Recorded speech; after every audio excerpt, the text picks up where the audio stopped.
This is the Levels Network. I'm Justin Horo, joined by the Triple OG, Willie Mason. OG, I said I was back on Monday, but I am officially back now. How you going? What's Good.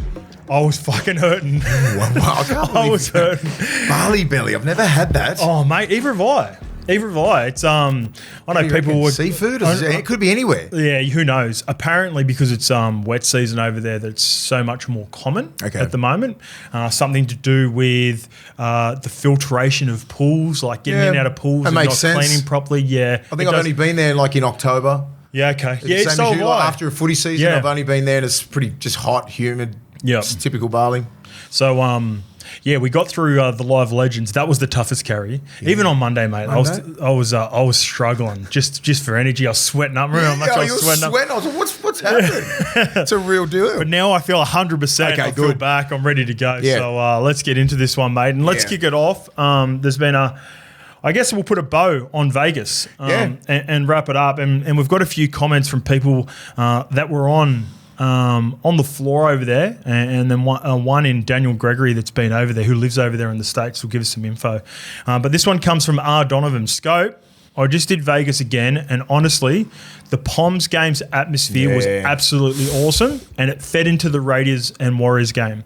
Then it died down at the girls game, and I felt like it was at Panther Stadium. I felt like I was at Panther Stadium all over again. So a little stab at Panther Stadium there for some reason, and Panthers homes games. The program should have been women's, first NRL, Poms, and then second NRL. That's if you are going to keep the 4 games. But I think the consensus, and a lot of people in our comments, and then I've checked other people's comments when they've been talking about it in clips from VLANDY'S, a lot of people are in agreement. I think 3's the right number. Yeah. It's a long day for. It is a long day, and unfortunately, like I said, for the growth of the women, they're still a little bit, further away in the development worldwide. But I think 3's the right number. You could probably possibly have a women's game there, and I heard this. I think it was they offered New Zealand to come over there. Oh, okay. But New Zealand Rugby League didn't want to pay. That's when the NRL should come over the top and fucking fix that. Okay. That's interesting. Yeah, that's what I heard. They were offered that, but they couldn't afford it, the women's, and that New Zealand Rugby League wasn't willing to pay. That's when the NRL needs to come over the top and go, let's pay for that. Just chip in for the flights. Because that would have been a way, and that was the only eyesore on the game. Was like 90. When you put 90-something points on a team, you're probably under the post doing nothing for like at least 25 minutes. And that's always going to be problematic, not only in this situation, Mace, but moving forward, because as we know, the NRL control the NRL state of origin, and they've got their own entities in New South Wales and Queensland Rugby League. Yeah. But then there's also their own internationals like New Zealand Rugby League, Samoa and Tonga. I think for the betterment of the game, if we are going to go to the international game, then there's probably a world in which Peter VLANDY'S and the NRL take over. Yeah. And then we wouldn't have this problem. Yeah, because then for sure he would have just paid for the girls to get over there, right? Yeah. And made sure we had the best possible and that's where there's that little fight, that in-house fighting where New Zealand Rugby League are like, NRL would have went, we can pay. And then it's like, no. Yeah. Like they would have been... Because that would mean that they own something, all those little games that they get played, and it's like politics of it all, and they just, but it was a fucking great spectacle. Regardless, it's an event. You can't look at the games and everything like that. I look at it solely as an event, and it's very successful. You got the numbers there and all the analytics. It shows that it's up and up and up. So it's only going to get better. They'll fix what happened. In this year, they'll probably just reduce the game. Yeah, I think a club challenge should be played there. I agree. I honestly think a club challenge should be that team, and then because you're going to get you fucking hardcore pommies. Right, we're going to go get into the pommies later in the show with the few comments and everything like that, and our take on that young kid NSEMBA. I've got some good info on him. Yeah, I love him. I love him. I rate him highly. You're in a bit of a mood too the last couple of days. You've been going back and forth with people. Well, I'm on social media again. I said I'm back with fucking when it's footy shit. I mean, that's where do I get my news from? Yeah. Like when we're on, I'm like, fuck, I got to know all this shit. I don't read that many. I see some comments when they start like getting a little bit personal. Shut up, mate. I'm all for the game. I'm all for Super League. I'm all for the NRL. I'm not sitting here trying to fucking bag anyone. There's some cocksucker on there just going, you're the arrogance on you, bloke. Shut up, mate. Get off. I don't want to block you, but I will. Do you know what I mean? Just have something decent to say, or just get the fuck off my page, mate. Yeah, that's one of my favourites. Because most guys are really, as I said, like most of our like level supporters and fan base, they're pretty good. Yeah, they're unreal. Really good things to say. So if like they ask decent questions and everything like that, so if it's too long a question, I just DM him on a message. And just like fucking do the voice thing. I just can't be bothered writing the whole thing. It takes too long. But everything else, like the game over there, massive. I think the crowds next year will be bigger. You know, depends what teams are going. But the World Club Challenge, just say Wigan go. I think that's a no-brainer, mate. It's a no-brainer. Like Wigan, and then you two birds with one stone, right? Yep. And then you get the best NRL team. And then you get the best Wigan, you get Wigan or St Helens or what, and that regardless if it's Wigan, you're going to get the whole of England going over because they're supporting the whole of England. Yeah, you know how patriotic they get. Well, that shows the look. There's been a lot of chat and doom and gloom about the Super League, but even just the interactions with people from the Super League, trying to I love it, and not even being Wigan fans standing up for NSEMBA. People don't. I reckon we've got a huge Super League fan base that listen to us and follow us all the time. Well, we get questions all the time, right? But that's the reason I love the Super League. And then not only, R. Donovan here mentioned it. The atmosphere, mate. They can 5 or 10,000 in the Super League is like 40,000 here. We said that before. Like even playing at Hull. My 6 games at Hull, like they were fucking amazing. As much as I take the piss out of Hull, the people are beautiful. They're fucking great, and they love their rugby league. And just going out there, warming up, they've got songs about everyone. Best. There's only like 10,000. Like that Red Robin comes bobbing along. They come screaming at that song, and I'm just like game day, and it's just like it is an event. I love it over there, and they really want the world to know that they're the best supporters. Aussies are pretty subdued when it comes to that sort of shit. Yeah. They don't sing songs. I think the Pommies are the best supporters. Yeah. They do. You've played over there, Wakey and everything. We played in France. We played, they're great. The 10,000, it's just loud. Those little grounds, they're right there. They get into it. They sing songs. Yeah, so I'd love it. Like, I'd love to see a Pommy team over there for the World Club Challenge because I reckon you'll get 15,000 over there, 20,000 maybe Pommies. Yeah. Because all those English, all they're going to be doing is what? Fucking hell. Vegas was fucking off its tits. Oh, we got to go. Oh, the north of England. That's a bit of a Yorkshire accent. I think that sounded a bit like... I feel like Sammy Burgess. Felt like Sammy Luke Burgess in the voice. I feel like I was talking to Biff. Hey, here's another good shout. This one's from Daniel Gregory. Hey, boys, big fan, L1 from day one. Listen to every minute of every pod. Nice. As an Aussie living in the US, NRL in Vegas is a real treat for me. I'll be there for every game, every year. Regarding the dwindling crowd at the end, here's another little take on it. Allegiant Stadium is card only. Beers are $18 US each. Don't even want to mention food costs, whilst drinks are free in the casinos. Being in Vegas is expensive enough as it is, but being charged exchange rate prices then international transaction fees hurts, especially after multiple days of getting after it. Both years I bumped into fans with wallets full of cash at the games who can't use it. My compromise is looking into a sponsor such as Visa or MasterCard to have a tent at the ground to take the cash and give fans a prepaid card. Let them have a rip and tear. If there is anything left, fans can spend it at the casino. Keeping bums on seats will be hard. I was there for 12 hours, spent way too much, but that's all I get for the whole season, and I wouldn't miss it for the world. Yep. Love you boys both. Fuck. Manly forever. Shout out to Daniel Gregory. That is a take. Mate, you would have been comment of the show, but you live in the US and you cannot win it. Wow. That's a thing, isn't it? That's why they all would have went watch the games. Makes sense, doesn't it? Yeah, it makes sense. Went, fuck, I'm not spending enough. They'll go through a couple of rounds there and then go back to the casinos and drink some free piss. That's a smart thing to do. It's very smart. Mate, $18 for a beer, and then just say it's like with the exchange rates, and mate, it's probably about $23 a beer after it's a lot, everything's been said and done. It's a lot. So, and then I know a lot of venues. I don't know what it's like at Allegiant, but you know how there's normally a cap limit too. No, there's no cap limit. There isn't a cap limit. No, you can go as hard as you can. Oh, good. Yeah. So then that's probably better to go if you're in a big group, maybe getting 8 at a time for a group of 4, 2 each, because then that's going to save on a couple $100 for a shout. It's a lot of money. Rather than going $18, $18, at least you can go like one big lump and then get a fee on the back end of it, and then therefore it's probably not as. That's probably one of the biggest factors why they left then. And the fourth game, they're like, you know what, let's go. We'll watch it in the casino. We've already seen enough footy. And I think for game 3, remember last time, Lukey, it was pretty packed. Game 2. Game 2 was packed, but like I'm just saying, they were saying by game 4, everyone was sort of over it, and they're going back to the casino because it's free alcohol. Yeah. That makes sense. The third game last year, it was still pretty packed. No, there's only 2 games last year. Game 2. Yeah. Game 2. Whatever game. But even VLANDY'S is like I was there for like 12 hours and it was too much. So yeah, it was. But would 3 games be enough, or 3 games?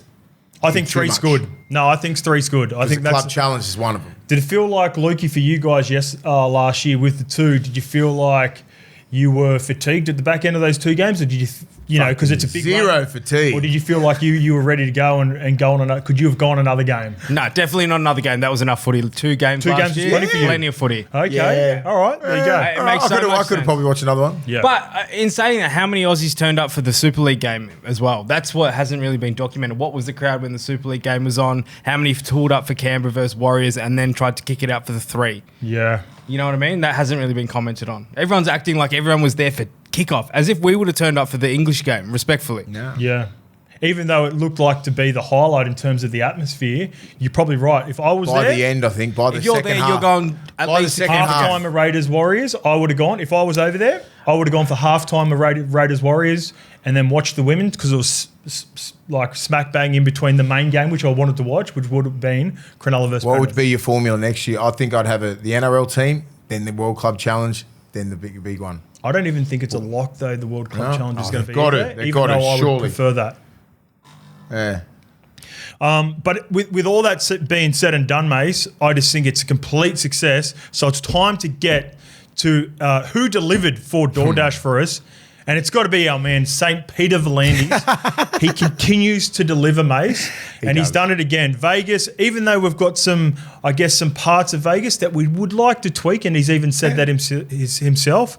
What he's doing for the game right now, with all the interest around rugby league, everyone's still talking about Vegas. We're about to roll into round 1. Everyone's been excited about rugby league for a couple of weeks now. This is off the back of just last week, while I was away, you guys announced that the game is around the 750 mil mark in revenue. He's just the king, mate. He is the saint. St. Peter VLANDY'S. He has been delivering ever since he's arrived and taken over the NRL. And I think just with VLANDY'S mindset and how he works, like with the Vegas thing, when he probably brought it up, everyone's like, well, Vegas never really going to kick off in Vegas. I don't think that's his plan, to kick the game off. It's to get eyes on the game here. Yeah. You know what I mean? And then continue into round 1 and just leave every other code. So what you mean, though, it's not necessarily about bringing a whole new audience out from the US. It's about making it huge back here for us to be engaged. I'd love to see what the numbers are for all those games, and it just continues into this week. Fuck, it's game day tonight. Yeah. We kick off, so we've non-stop talked about Vegas into bang Thursday night, Roosters, Broncos, Allianz tonight. No, I don't give a fuck what's happening in the whole world of sport apart from tonight. Yeah. So that's genius, and that's his plan. He knows we can't break into we're not going to try and start a fucking NRL rugby league comp in the US. No. It's about eyeballs on the TV. What are we doing? NRL's on. Bang, bang. Season launch. Did you see what it looked like at the resort? Thousands of people. It looks massive. It looks huge. What an event. Boom, boom, boom. Round 1. No one gives a fuck about anything else. He's a genius, mate. So even for those no one else, no other code can do that. Sorry. No other code can do that. They wouldn't have the balls to do it. Yeah. Well, imagine AFL was over there. They try and did that. Well, fucking 5 people would turn up. Now if they you've got to be first to things, right? Like you've got to... Now, if they tried to, it's like with even Magic Round, where AFL have tried their gather round. It's nowhere near as popular. They tried Origin as well. So now we're looking at, if you look back to his history with racing as well, where Sydney racing was strong, but the Spring Carnival was Melbourne. Then he goes and starts the Everest. That's a major part of the calendar. Now, with rugby league, if you're a fan and you're going to plan your season, you plan all your games for your team. You're probably going to sprinkle in Magic Round, maybe if you're a diehard fan. And if your team is going to Vegas, you're getting that on your calendar. And you talked about the eyeballs over in the States, Mace. From year 1, we had 80,000 viewers in the US. That spiked all the way up in year 2 to 370,000. So It's massive. If we continue at that growth, it's massive. Yeah, it is. It's he's huge. on the right path. Yeah, he's a genius. Like that's exactly what he's doing. Like we are not talking about anything else. I don't even know when round 1 starts for AFL. Seriously, and I love AFL. No disrespect to AFL, but he's just left. And by the way, rugby union started as well. Yeah, like I looked at I was down at LaBelle Baguette getting a baguette the other day, and it was. They still get like front and back page of Telegraph. I don't know what was happening, but they still get a lot of wouldn't be like just saying Melbourne rugby league's never on the front and back page like that. But we still give them so much like airplay here. But I still don't know what's going on there because it's just flooded. All socials are flooded with just NRL Vegas, 360, everything like that. Everyone's got their take on it. Now all we're doing is rolling from that into this week. Smart, mate. Little wrap. Just to finish up, Vegas, 5-year contract. Do you like it to stay in Vegas with the popularity of what the Poms have done and how much the energy that they brought? There's been chat about potentially moving it in the States to a place like the Coliseum in LA and moving it to LA, or even going to a place like Wembley. After the 5 years? After the 5 years. I like Wembley or Tottenham. I think I like Tottenham Stadium because it's 70,000. What's Tottenham's home ground again? The Olympic Stadium. So they got that. That's where there's a massive fight coming up there. But I think somewhere like Tottenham or Wembley's 110,000. That's a fucking lot. Yeah, you're not going to pack that out. If we can pack that out, it'd be genius. Yeah, it would be. I mean, I know what the Poms are like they get. Wembley's only 90,000. Is it 90,000? So Wembley's 90,000. Twickenham is 82. It used to be. Twickenham's 82 is the other one. Do they play the Challenge Cup final or the... play the Challenge Cup final at Wembley. At Wembley, yeah. And then they play the Super League final at What's Old Trafford. 110? MCG's 110, isn't it? But the old Wembley used to be massive. Yeah. I think a couple of those stadiums, even the Homebush used to be 110, but they've all condensed them. Yeah, but like if I would like Wembley. Yeah. I think it'd be mad, but it'd be winter. That's a problem. It's fucking freezing. That's a great point. It'll be winter. Yeah, I think, or maybe if we, if Vegas just keeps going like that, maybe you could probably be in LA. From the way that Shamus pitched it, the clip that I sent through, it sounded like he wanted to like have a couple league teams pitch on the back of the Super League Magic Round. Yeah, no way. No. Logistics are fucked. Yeah, no, that doesn't. You can't. You love Super League Magic Round. Yeah, I love it, but not at that point of the year. Yeah.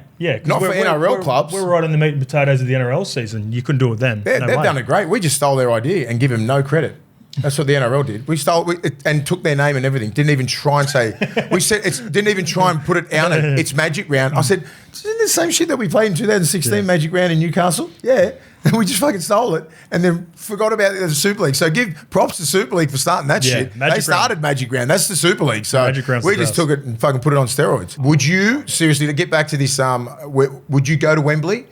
Just considering it like, and it's February. No, I didn't consider that. Yeah, no, it's that extra bit of like another 12 hours of travel. Keep it in Vegas. Keep it in Vegas or LA. I think so. Yeah. I think Vegas. It's the fucking capital of just Dubai. Fucking Dubai, be right. No one will fucking. No, it's too hot. Too hot. But I think Vegas is perfect, right? Yeah. It's the capital of just good times. You just want to, you want an event. You want an event. I don't want to go to Wembley, and I don't want to go to England in the winter. No, that's the only thing. I want to go in June. Yeah. But we're not going to do that in the middle just of the for one day and go straight to the south of France, straight to Barcelona, straight to Ibiza. Oi, honestly, Super League fans, let us know. I've said it for a while now. Should we come over for Magic Round over? We should Levels come over for Magic Round. I'd fucking love that. It's fucking such a good weekend. That is a vibe. And even when we played there in 2016, it was crazy, wasn't it? Is it back in Newcastle? I think so. They did a year in Liverpool when I was over there. Okay.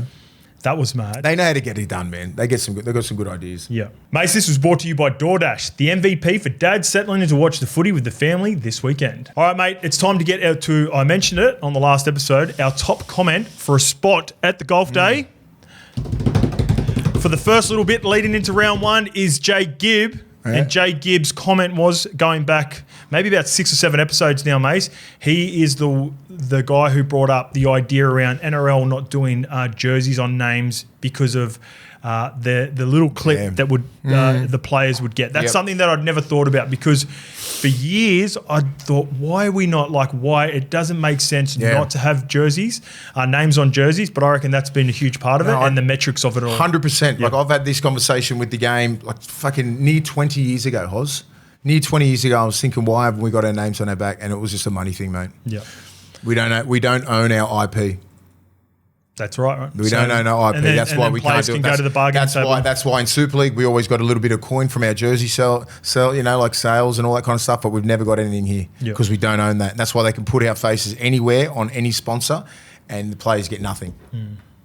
Not good. That's something that Nudo and the RLPA need to really sort out because we've got superstars in this game, and the game's worth fucking billions. 100%. All right, mates, we are stoked to have TJM on board for 2025. For 50 plus years now, TJM has stood for Taylor, Jones and Mollenhauer. But beyond those initials, TJM means so much more.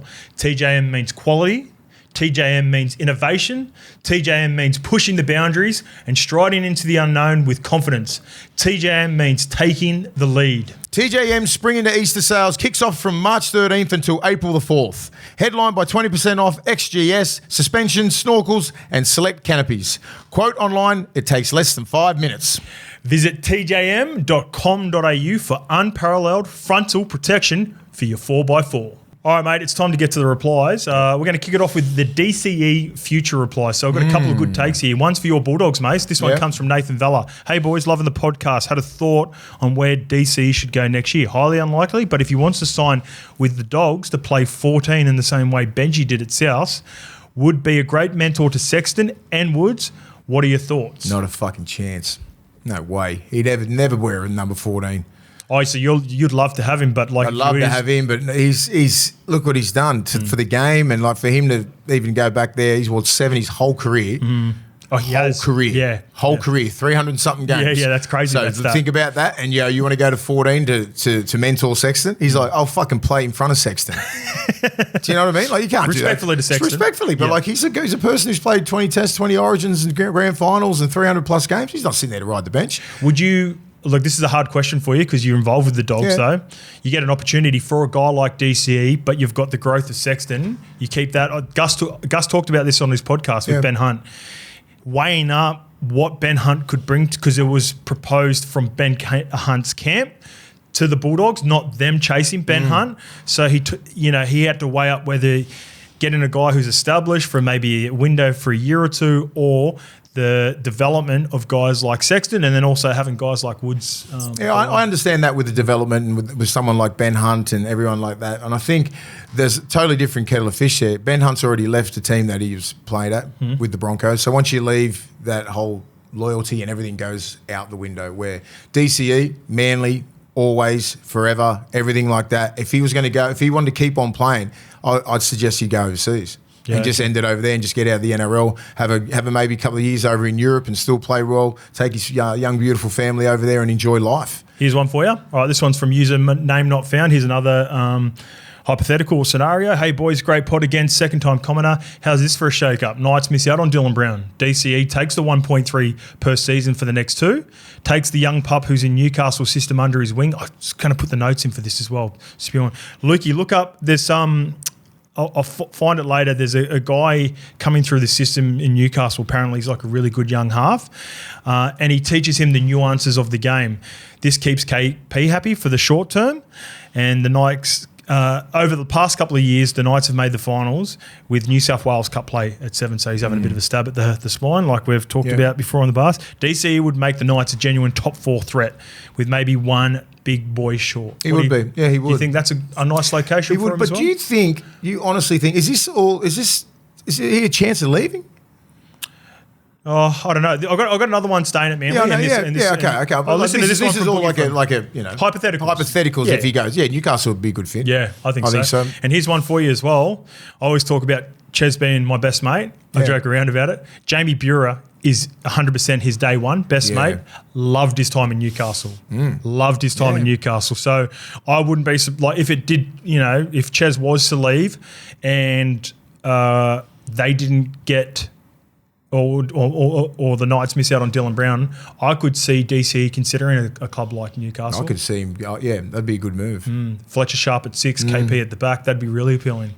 That's a good spine there because they just need a 7 who can just direct them around the park. And there's no better conductor than DCE. He's still fucking top 5 half. Yep. He's still up there. So I think he could do a job if Manly are willing to let that man go, which I don't think they should. All right, here's one to keep. Do not have a 7 coming up. Come on, man. Yep. Is his name Liam Sutton? Potentially. Yeah, I think it is. I sent an article. I can find on the New South Wales Cup. Yeah. Listed as a halfback. I think it is. Yeah. Yeah. I come across an article talking about it was like a Newcastle Knights fan page, and they were not happy with the Dylan Brown signing because they would rather just wait for this youngster to come through. A lot of money too. This one's from Boogie Ferguson. This is to stay at Manly, and this one makes some sense as well. Say DCE says to Manly, I'll retire from rep footy. Would this make his price go up at Manly compared to if he plays rep footy and missing the rep period and therefore zapping his energy for the back end of the season at this point of his career? I think, respectfully, I think he's probably played his last rep game. I think but in saying that, there's no one really chasing that 7 jersey. Did in Munster. Yeah. Well, I guess because they lost the Origin series, therefore they do make changes, right? Yep. He's done enough for that state where he can hold his head high. And Dearden is probably the next guy up. And Munster didn't miss play last year. So Dearden can play 6 and 7. Yep. And I just think that's probably the move they're going to go with. And with the Australian team, I think he's lost out to Cleary. He's fucking 36, so Australia, he should. He's had a fair stint. And I think if he front loads in the next couple of years and try and get Manly that premiership, because they're definitely not going to win without him. That'd be way more appealing to Manly, right? For me, yeah, I think he's the rep career. I think it's ended this year, last year. What about if he respectfully? What about unless there's injuries? What if it's a last little bargaining tool, right? You're Manly, you've got a number, he's got a number. Let's make it respectable for both parties, and then he just goes, "What if that's it?" I take because there's still a great chance that he does play. I think he'll do that to start Manly because I don't think he has to prove himself at any level, other than getting Manly a ring. And he would do that just for his legacy. This is all about legacy for DCE now. I hope he stays and plays 400 games. Yeah, why wouldn't he? Yeah. I'm waiting to see the guy who can push to 40. LeBron's doing it. LeBron, yeah. I mean, I know a game's a little bit more physical. Tom Brady did it. You know, who do you reckon could get to 40? Well, from guys that are playing now, Cam Smith could have if he wanted to. I think. Yeah, he was the only one. He was 37. He easily he was not slowing down. Like his last year was just as good as like the 5 previous. Yes. Ben Hunt's 36. Hunty, his rig seems all right. He doesn't miss many games. His knees and that are still in good shape. I would probably project Daly to last longer than Hunty. I think Daly. How old's Daly this year? They're both 36, turning 37 potentially. Are they 37 this year? I think so. I think DCE, if he wanted to. No, 36 Chaz this is year. 36, 20th of Feb is his birthday. Happy birthday for the other week. And we have Ben Hunt. 36 as well. 34. Oh, yeah, Hunty. Yeah. He's weathered. He's a little bit more weathered. I think, I was 36 when I retired in the great in the Catalonia area. 36. Yeah, I think DC's got that in him. Does this Broncos role prolong his career a little bit? No way. You put him in a hooker because they're going to put him. Look what happened to Foz. Yeah. Fucking 20 minutes. His career's fucked. By the way, Fozzie's coming up next week. What are you doing to him? He's got some really good insight for how he was going to be played. The conversation. So okay, fuck. Next week. I looked at that and went, oh no, bicep. Yep. But yeah, Hunty, because he's hunting a premiership. Yeah. So yeah, I had a chat to him at the wedding, and he's come out and said this publicly. So I'm happy to say it now. But yeah, the game plan is when Ezra gets back, he goes to 6, and then he'll go to hooker. So yeah, that's dangerous, mate. It's fucking dangerous. Well, he's got some big boys around him that can protect him. Hetherington, Payne Haas, Big Wilson comes on the bench. Paddy Carrigan, Jensen, Carrigan. You still got to make your tackles, but. All right, this one's with regards to the New Zealand viewership, which was, mate, this went wild. This went wild in our comments. So this one's from Super Jamie. As a Kiwi, finding out it's not normal to spend $50 a month to watch NRL in Australia feels pretty unfair. Damn. This one comes from this one comes from my lord. I guess I'm a diehard fan in New Zealand because I'll watch Thursday night footy and then rock up to the site at 6 a.m. Shout out to my lord. Good on you, brother. Hard work over there. This one's from Kurt Dell. One of the main things I was looking forward to when moving to Australia was the amount of rugby league on TV. Plus, the Fox commentary is much better than the Sky commentary we get back home. And this one comes from I don't know. There's a couple of... Who's your favourite on Fox? Braith. Love you, Braith. Kevy Walters. Kevy Cronk. Kevy and a Cronk combo that gets me fucking going on a Super Saturday. Give me more. This one's from Mothy. The NRL needs to start pushing New Zealand broadcasting to show more NRL games free to air. And I think all Warriors games should be free to air in New Zealand. I think that's a fucking no-brainer, that. How that is, I did not realise I didn't know, man. I didn't know Sky Sports, you had to pay for that shit. I thought it was just part of the fucking TV when we're in hotels. Yeah, because we're just part of the Airbnb that we had. Yeah. No, but like when you played New Zealand all those years, you watch your footy late. We're in hotels and shit. Yeah, I know. That's what I just thought it was just the norm. Yeah. Come on, New Zealand. And they even put them on at the 5 o'clock Friday slot for us, which is their 7, 8 o'clock slot, whatever that works out to be. But come on, like they could have it live. If you want to grow the game, the first game on Friday. If you want to grow the game, like I didn't know they've been paying for this for the whole time the Warriors have been there. And no wonder the game's just been like that. That's you got to be a diehard. That's a move from the union, the high above. I reckon. Keep league there. Yeah, that's an interesting one. I wonder what unions like free to air. Unions free to air everywhere. Yeah. Fucking NPC, everything like that. Yeah. All right, let's get to our man Junior and Semba. All right, do Jonathan you remember Wigan Warrior in December in Las Vegas? Coming to the NRL. Hey, G. That's a bit of Terry Torres mixed in with some fucking quadruple OG there. All right, so this is Jonathan Harron, and he's commented a few times before for us, so he's a big fan from the UK. Still knocking it out of the parks, gents. Listener from England. NSEMBA signed a 6-year deal with no NRL clauses recently. Jeez. Matty Pete and Redlinski have created a culture at Wigan that is very hard to leave, which is supported by one of the richest men in the UK as an owner. NSEMBA is being marketed as a personality, cross-sport celebrity, which we haven't had in the days since Hanley and O'Fire, which is a huge rap. Chariots. He's deeply religious, tied to his family and church only his first year as a regular at Wigan. He won't be going anywhere until he's 25, if ever. However, at 25, he could be a genuine personality outside of the sport, the way IMG are marketing him, so that could be the time he moves to the NRL. Okay. Great documentary on Sky, We Are Wigan Warriors, focuses on him and his journey so far. Well worth a watch if you can get it over there, lads.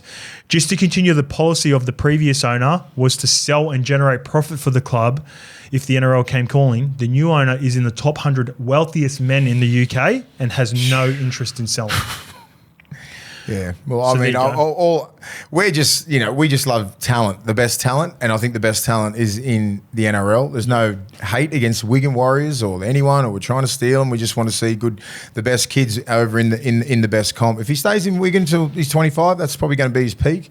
Probably just a learning curve for what he's doing now in the next 3 or 4 years, 5 years, and then he can renegotiate. So if he stays, he stays. But we're not saying, we're not trying to steal him or anything like that. We just want to know what he's doing. We just like to look at him. I didn't know that he was on a 6-year deal. Yeah. Right? I didn't know. Now I do. So I had a couple of players that I've talked about before. A guy called Tom Johnston, who I thought really could have come over here and played in the NRL for sure.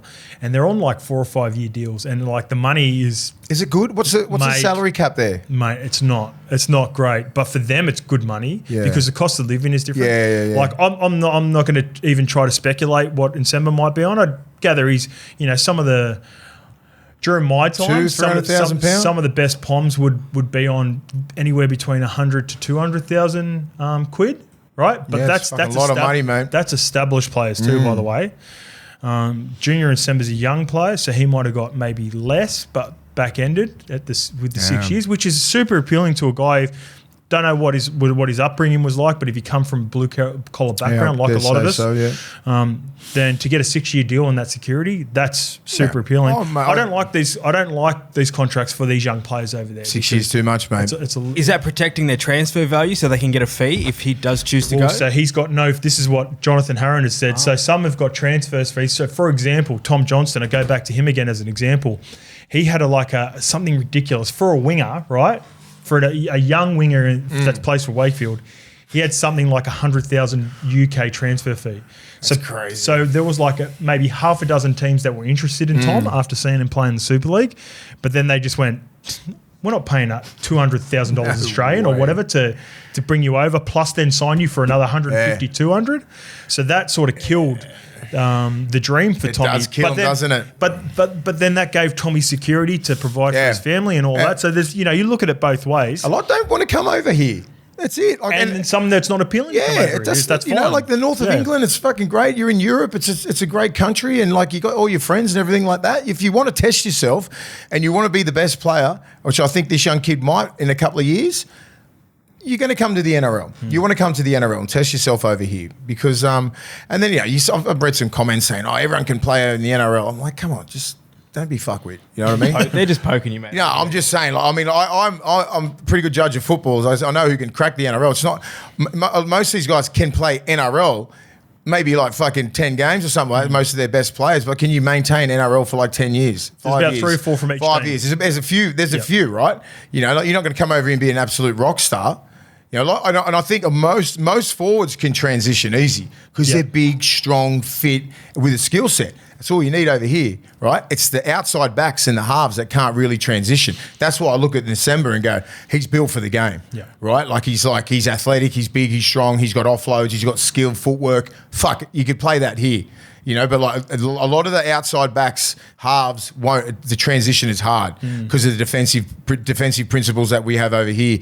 In the middle, still the same principles. You fucking hit hard. Like most guys, like back in the day, like Peacock and Field and all these other blokes, they could have transitioned easily. Even his back partner played really well. Farrell, Sinfield, Farrell, Sculthorpe.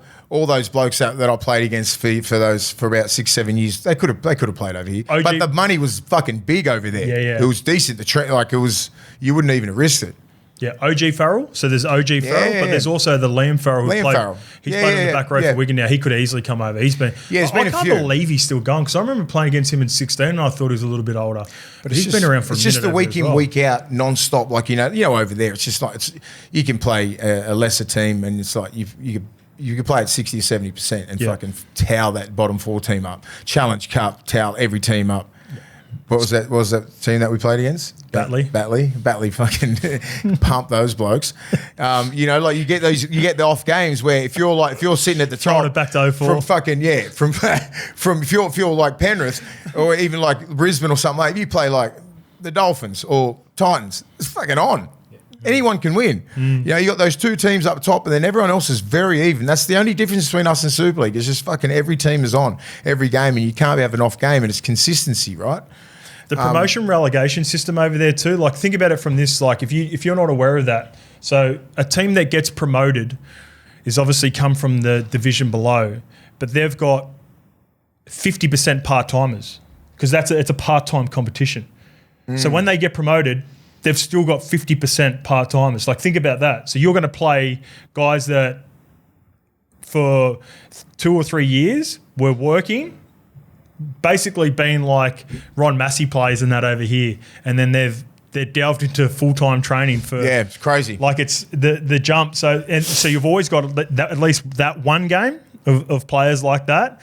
And then probably another 2 or 3 teams. Like, for a long time, like Wakey were considered a team like that. Then they did a really good job of rebuilding themselves, got a strong owner come in, spend a lot of money on star players from other teams. But yeah, I think for the most part, you got fair weather fans that were coming on and just having a crack. Because once it goes viral, then you get the worst. Once it goes... Yeah, you're not getting our audience. No. Just getting people. Yeah, you just have fucking one flog there. All right, let's get to the Wires culture. A lot of people had some responses. A lot were in agreement with you, Mason. I've got a bit of a review down the bottom after this comment. And this is from Tahi Bolo. And going back to that Matty Ridge podcast, now that's resurfaced as well after the performance of the Warriors. Hi, lads. I have a question about culture at the Warriors. Matthew Ridge commented a while back saying the Warriors needed to drop dead wood at the top. Is the Warriors culture really that different from any other clubs? The way I see it, New Zealand produces some of the best sporting talent, not just players, but staff included. I'm not too sure about that, Tahi Bolo. They've still got a long ways to go. Surely there wouldn't be a massive difference between club cultures. Also, up the Wires, every year will be our year, but Vegas was truly a hard watch. I'm not sure about their culture, man. I mean, like Matty Ridge come over and exposed a little bit about how they train and the board and everything like that. But I think he's got a bit of an agenda there. He's for sure. He does not. He finished. He didn't finish his career there on his own terms. I know he had a bit of a beef with that Watson dude who owned it. You know, like there's a lot of shit going around where I'm not going to speak on. I know. I think it was pretty bad.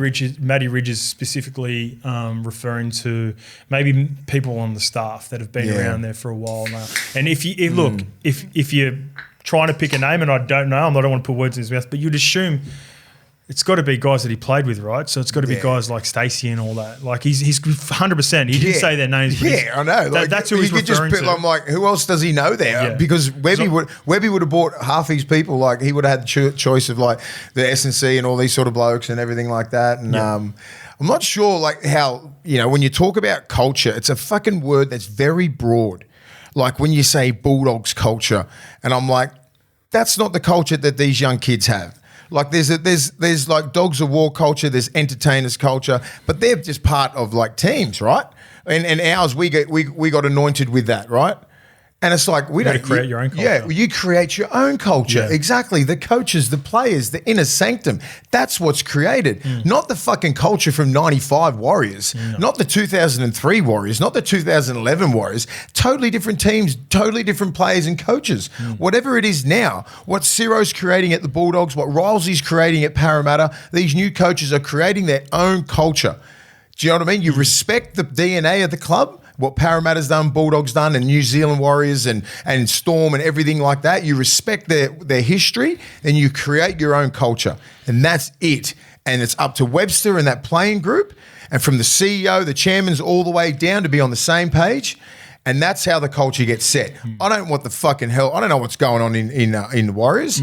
It's pretty much It's pretty much the same as most other clubs. I think so. You know what I mean? It's just because they're just not, but what is happening right now? So just say with the Bulldogs 2023, the culture of the club and that was getting built, right? The DNA of the club is about hard work, brotherhood, fucking family club, all this shit. That's what we all know. The pillars of the club is built like that. Then the culture comes in where Ciro comes in and establishes what he wants, what the players have got to buy into it. The players create that culture. They have fucking meetings. They go on camps. They go on all these sort of things, and I've sat in rooms when they've created this culture, what they're doing, and then it comes into fruition in the next year or two, right? You buy the right players, you get rid of the players that don't buy in. That's the culture, right? And that's what's happening at the Bulldogs now. And Parramatta will go through this again because of the new coach. Do you think New Zealand Warriors have pillars? New Zealand, 100%. They would from 95 when they first come into the comp, and then they'd still have those pillars, and then they've got to build around that. The DNA of the club is already set, and I'm not sure what that is, but the culture is set by the head coach. Yep. And that's it. Head coach and players and full player buy-in for every single club. And this is every club. The West Tigers will be going through this, every single club, apart from the guys like Melbourne. Penrith's already got theirs set. Yeah, Manly's pretty set. Yeah, Manly was everyone. Roosters. It's us against everyone. Roosters is good. Yep. You know, like the Bulldogs that went through a bit of a shit little time. Now they're sort of back with that culture where they are. It's all about hard work, brotherhood, togetherness, stronger together, all that sort of stuff. Family club, family first, all that sort of stuff. Then it's whatever the inner sanctum creates, which no one fucking knows unless you're in the inner sanctum. Yep. So that's what the Warriors are trying to create. Don't try and think, they've got no culture. Don't throw that fucking word around. I hate it when they do that. It's just not a thing. It's what gets created from the actual players right now until the end. Yeah. And winning builds culture. And exactly. It fucking helps when you win. When you lose is when it all comes down. And then just back to the Bulldogs where the culture was being set, but it's a performance-based game that we play. So when the L's are coming up more than the W's, they start questioning your culture, right? Yeah, fucking You know what I mean? That's what's happening And that's now. what happened. And then the next year, last year, successful year, everyone's like, it's coming into fruition. The culture's getting set. You're getting the right players involved. They're working together. Do you know what I mean? 2023, you thought fucking the Warriors are back. They're going to win the grand final next year. That just it's just consistency and coaching and, you know, all that kind of stuff. So, yeah, that word culture gets thrown around too lightly and it's just a load of shit. All right, let's get to on-field stuff then. I went back and watched the first 20 minutes again, and I looked at some of the comments. I think maybe 80 to 90% are in agreement with you, mate. Marty Martin to 7. Yeah. Luke Metcalf to 6. Yeah, I think so. Is the consensus. Yep. I think, because I don't want, Metcalf's a runner. We can't have him just trying to take the footy out of that young kid. Similar to the way you view Dylan Brown? Yeah. How it halted his running game? Would not put Dylan Brown nowhere near, because you have to direct those forwards around and everything like that. And if you're not allowed, I think Dylan Brown's a pretty quiet kid, right? Yep. He's got it in him if he wants. But you watch Mitch Moses and you watch all these halfbacks. They don't fucking stop talking. Reynolds, everybody like that, demanding where they get to different points. The 5'8" can get a little bit wider. He's attacking 4-man, 3-man combinations with his left side back rower. That's all Dylan Brown needs to worry about, and that's about it. And Metcalf needs to build that combination with his left side back rower. And then defensively and all that kind of stuff, he's defending in a different position. It's just, it was fucking all over the shop. The other big change that everyone wants, and they've been screaming for it, you've got the huge name. He's on the wing. A lot of people want to see Roger move to fullback for Chance. Chance, he didn't have his best game. Sort of watched it back and seen some of the highlights. I'm a bit like that because Roger's an out-and-out fullback, and before he left the game, it wasn't like he was gone for 5 years. Yeah, 18 months. He was a gun fullback, top 3 fullback in the game. Yep. Fucking golden boot winner. Do you know what I mean? It must be hard for Chance just having that sitting on the wing. Well, it must be hard for Roger as well to swallow his pride and to play the team. He's team first, and Roger's like team first as well, and they're both great human beings. Yes. So it's a very hard decision for Webster. Yeah, you're right. But for the fucking team, for the team to go like that, I think Roger needs a crack at fullback. He's fucking played centres and wing for a whole year. Like, he never got a real crack. Let him. He's got his legs now. His NRL legs back. He's had a whole full pre-season. He looks sharp. I think I need to see him at fullback. Okay. And I think Chance can play. He can play wing. Wing? You put Chance on the wing? Or centre. One of them. All right. Yeah, that's the other big one. There was a few little tweaks, but no one really in the forward pack. I think, obviously Jackson Ford, Kurt Capewell, seeing these some. I really want to see Jacob Laban. I know he was injured in that game, but I'd like to see him back and getting a crack on the edge. Yeah. And when I watched the first 20 minutes, the one thing I took away, which we didn't talk about enough, or I don't think I've seen many people talking about it. I said they're missing a chief communicator, and they've got good leaders, but the leadership part, Tohu Harris, just him and his ability to communicate through the middle with some of those little subtle plays that he put on, and then also. I love and I've said this a number of times, Tohu Harris is one of my favourite captains is because he's got a great demeanour when he talks to the referees. That doesn't come natural to everyone. I would prefer to have a lesser player in talent, be skipper who can communicate well with the referees, and therefore I think that translates across the team as well, whether it be before the game or during the game in big moments. And then the reason I thought of it is because when Dylan Walker come on, it was so evident that they had some sort of Dylan Walker the level of communication went up. Dylan Walker looks fit this year. He looked like he was overweight last year. He looks like he's gone back, trained his ass off, trying to get some. I'm not sure where he fits in that team. I think he makes a real big noise off the bench. Yeah. And if he starts, I'm not sure, but I don't know who is going to be that captain. Who? They're giving it to Fish, aren't they? So Fish and Barnett are the captains. Fish and Barnett, that's just two. You don't need two middles. I'm talking about. Can you imagine having me and Ogre as captain? Like, you just wouldn't go because you're just too busy. That's actually a really fair comparison. You're too busy just fucking going crazy. You're not thinking straight. You know what I mean? Like front loading. Front load, not caring about the ref. And you need someone else like a fucking hooker or Wade Egan or a back row who's just a little bit more level-headed. Because Fish is like, I know, and Ogre and myself were leaders of the team. We're in leadership groups. Doesn't mean you get to talk to the captain. Yeah. It doesn't mean you get to talk to the ref. You just fucking, you do your job, you get the hell out of there. Yeah. And I think they need to find that person. Yeah, because it was obvious. Would you give Tamari Martin a shout? No. Was he captain material? He hasn't even locked down the 7 jersey. What about Metcalf? Would it take away from his playing? I think it's Tuivasa Sheck if he's fullback. There's simple. It's if simple. He goes to fullback. If he goes to fullback, there's your captain. I don't want him captain. He sees everything. If he's on the left side wing, it cuts half the field off. If he's fullback, he organises well, everything like that. He's not the fucking most elite communicator. He's not Dylan Edwards-esque. He's not Turbo, but he's fucking up there. He knows what's going on. I think. That back on, mate. Yeah, sorry, mate. I just freezing before. I don't know. I think I like Tuivasa if he's fullback. Yeah. It's the only one that looks that he's and they love him and he's highly respected there. Yeah. What do you reckon? Yeah, I don't have a. Just say if Tuivasa's fullback. If two of us, yeah. So if Roger's fullback, but then even then, I don't look at Roger, and I've never looked at Roger as he's more actions.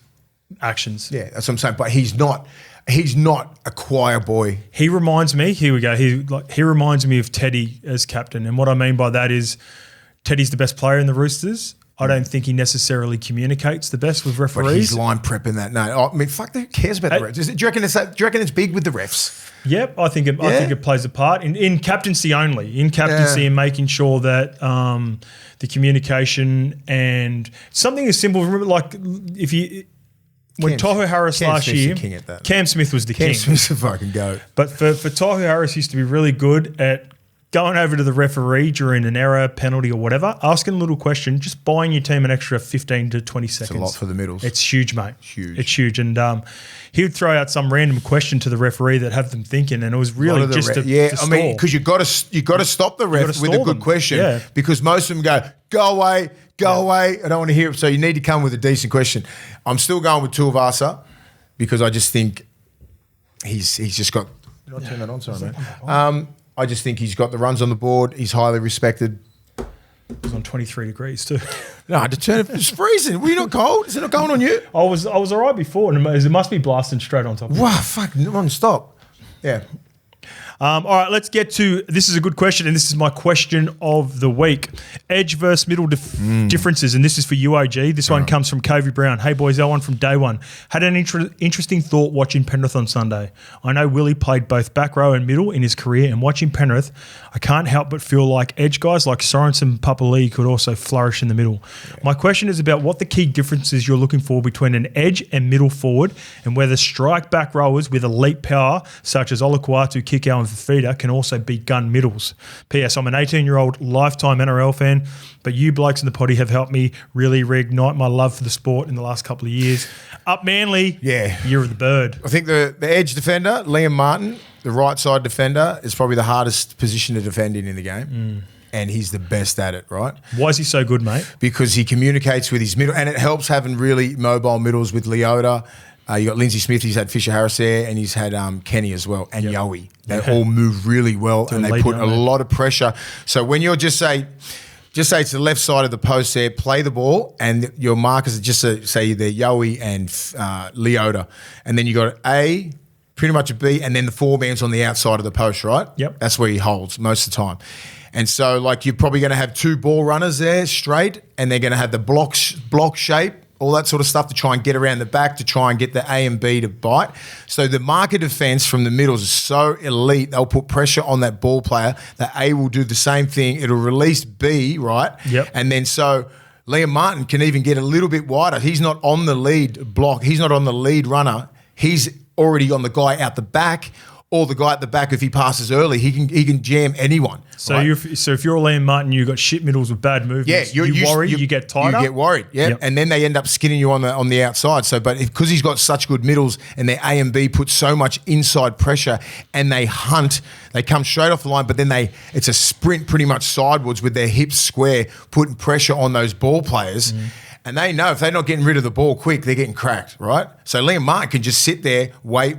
He's got a lead runner here. He's got him. If he goes out the back, he's got the guy at the back, and then it all just fixes like that. So Liam Martin is elite, but it's elite to have with marker defense in the middle. It helps everybody. So your edge defense is only as good as your middle defense. Yes. So if you have the best middles, your edge is so much easier. If you have lazy middles and rookies in the middle, and they miss assignments, and they don't work hard for a marker, they don't come square off the line, it fucks four-mans up. Yep. The four-man because the four-man has to protect his inside shoulder. You're never going to get slid out. What about the second part of the question? Would you like to see, do you think guys like Olakuatu, Kikau and Fafita could transition to the middle, or do you like easily? Easily. They could easily, but they got so much talent, and they're too fast and strong and mobile to get into the middle yet. Yeah. I think in the back end of their career, they can end up being in, especially Olakuatu, because he's built like your best front rower. But you want them isolating edges, don't you? Yeah, I want him out there. I want him out there because, like, when you can get the ball and he gets one-on-one with the three-man or whatever, he's hard to stop. Same as Fafita. Olakuatu's right edge. Yeah. Right, Tommy, Lord go. Crichton. Dearden, Olaquatu versus Dearden this Dearden's a dog too. He'll go hard. But the middles are so good. Their market defense and their movements from A and B are so critical, like to help the edge. Like if you're lazy at marker, just say if I'm at marker like this, and then like the ball's there, and I just like move a little bit, like your eyes are on the 9 the whole time, right? So you don't move until the ball's gone. And complete then assignment, next job. And then it's a sprint, and it's not a sprint in front of the guy. You got to hunt his inside hip, right? His inside hip. So if he does come off his left foot, you run straight into your shoulder. And you're communicating to the guy outside of you that you've got his back. Yeah, and then little things like just say it goes to a 7 and he has like a lazy. They call it a rail. Yep. The marker's like, I've got the rail. So A can come straight off the line and attack the guy with the ball, and not even worry about the rail because the marker's got the rail and it's confidence, right? So you come up, bang, you make the ball player play early, and then everything just works like clockwork if everything's done right. So it's just all about communication, and there's a lot of energy and there's a lot of real like maximum sprints in the middle there. And you might be making a tackle, but it's just making those guys play early. All right, Jordan Wheels. This one's from Jordan Wheels. Welcome back, Scope. Grub Reynolds and Hollywood Mason were brilliant while you were off. The potty's in safe hands if you give yourself some rest days. The Iceman Nathan Cleary does it again with a great win in Vegas. He looks stone cold, like he's already in grand final. Yeah, he did. He looked like he was in a grand final mindset. Early Crow, Wally Lewis medal, Dally M Halfback of the Year, Dally M Player of the Year. If Nathan can steer the Panthers to another finals campaign and dominate State of Origin this year, I don't see anything else from him that he needs to do at the Panthers. Induct him into the Hall of Fame. Oh, my God. Make him an immortal exactly 3 years from the day he retires. Bit of a hypothetical, but I'd absolutely love to see him go to a wooden spoon club just to see what effect he has on them. The Panthers system produces superstars, but I think Nathan could polish a turd and produce a diamond. Love you, boys. I said that at the start of the year. I picked him as my Dally M. I think he's going to collect a lot of awards at the end of the year. Mate, as long as he plays 20 games, it's his. And it's like his first half of his career, right? He's at the back end. He's at the second half of his career. It's like he just played pretty much one side of the field because Luai's dominated the other one. Now he's like, I'll play the whole field now. J. Cole, just get on the back of my coattails and just fucking get to the kick, make your tackles and just play simple football. I'll do the rest. It's a cold world. It's a cold world, man. J. Cole. And I just think, I think he's really going to really flourish in the whole, like, this is my fucking team. You know, I'll take you to the promised land. Like, I know Luai's a big loss and Fish is a big loss, but I just look at that team and go, that did not look that far away from what I saw in the last 3 or 4 years. And I think Cole's only going to get better. I think Blaze Talangi's going to have to bide his time. And I'm not sure, I'm going to look at it like this, what Penrith do. I just don't think they buy, just say a young kid who's not proven. Blaze is not proven. He's played a couple of good games, but you don't deserve to come straight into a 4-time premiership winning team. You got to earn your stripes at that club. I did that with Alamotti last year, and I think they're doing it with Blaze, and he's going to have to earn his spot.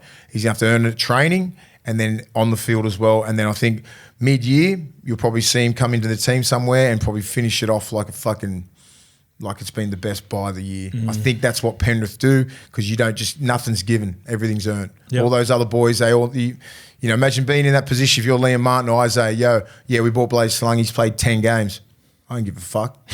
He's playing reserve grade if he ain't doing it at training. Well, Jack Cole had huge reps out there. And Jack Cole's been good. We've heard of him for the last couple of years, right? He's not in. He's probably thinking he got a taste last year, taken out. Like you got to earn it. Jerome Luai still here. You've got to earn it. You've got to earn everything at that club, and that's why that club is successful. And that's why Lindsay Smith rode the bench for 3 years. Now he's got his opportunity to start. Looks like he's fucking just been after that starting spot for years. Now Fish is gone. Opens up. Looks like he hasn't missed a beat. It looks like they haven't missed a beat. Leota goes to a fucking another level. We forgot to speak about Leota. That dude was on a mission. His first stint was outstanding. The second stint was even better.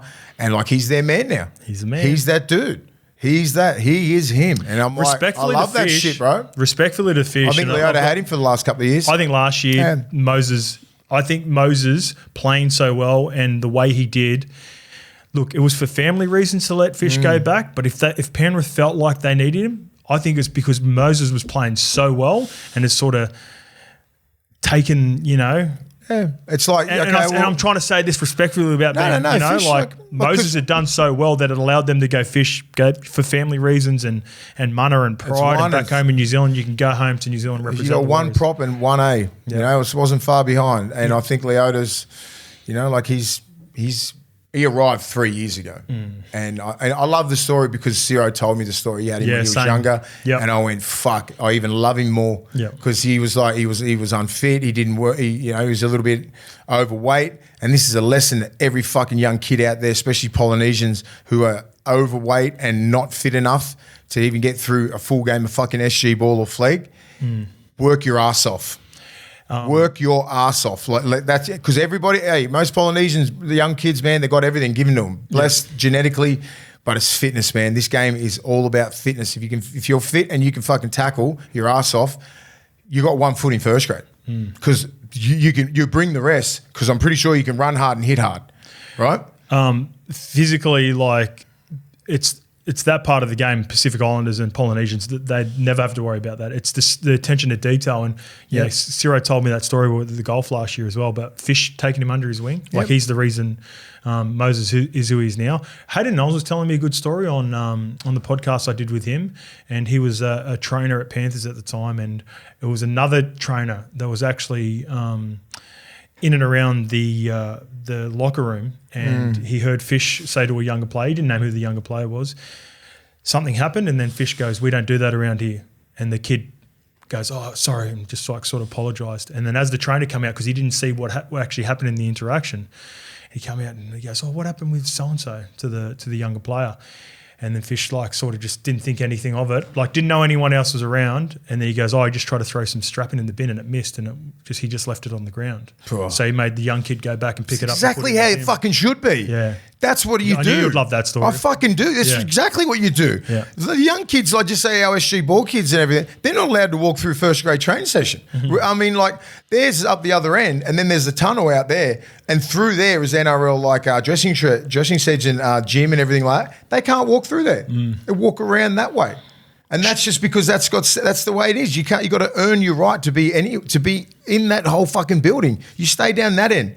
And that's not me being me now. That's what I fucking went through when in '98. You weren't allowed to drink their Gatorade, and they're bringing that culture back. That's the culture of the club, right? That's the DNA of all the shit, right? And you're like, okay, they understand that now. They want it when they come through. There's all fucking photos of all of us, all the teams, and all that sort of shit. It's all around the joint.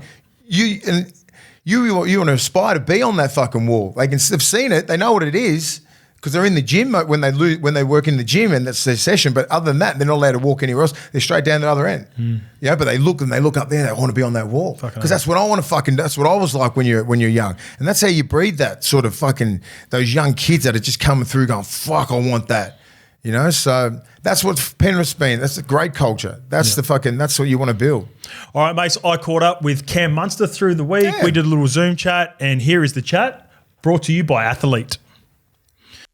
This weekly catch-up with two of the very best in the game is proudly brought to you by Athlete, the best in the business for joint and muscle pain relief, and they are built ultra-tough for you, your family, and the world's best athletes, just like my man Cam Munster and Kieran Foran, who will be joining us every week on the show.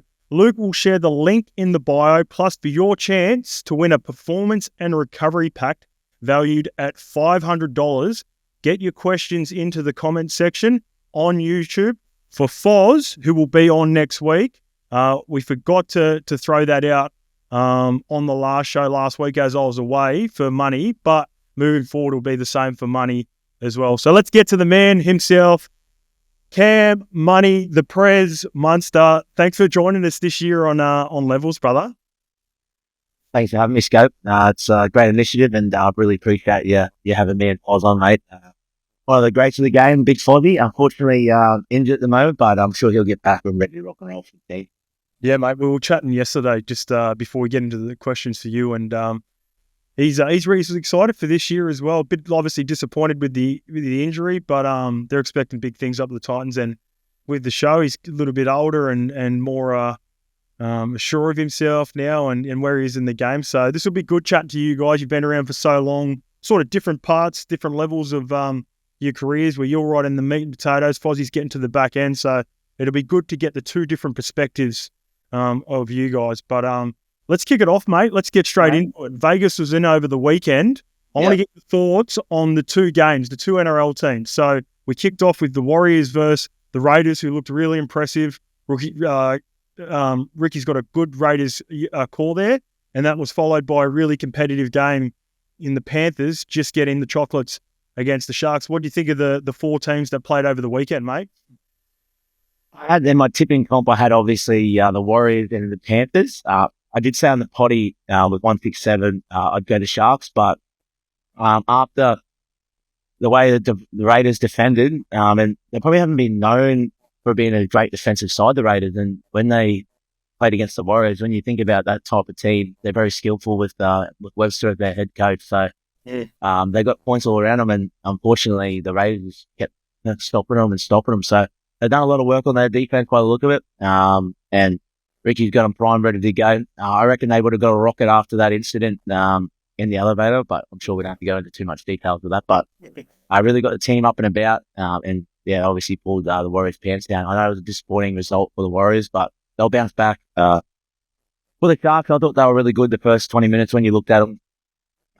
Outstanding. And then I think when it comes to trials, like I know the Panthers players haven't played a whole heap of trials together. They rested on for that game. They're a little bit clunky the first 20 minutes, but then the Panthers of old, Joey, Nate, just come back into, and even Edwards come into their form, and that's the reason why they won 4 in a row. Just those cool players.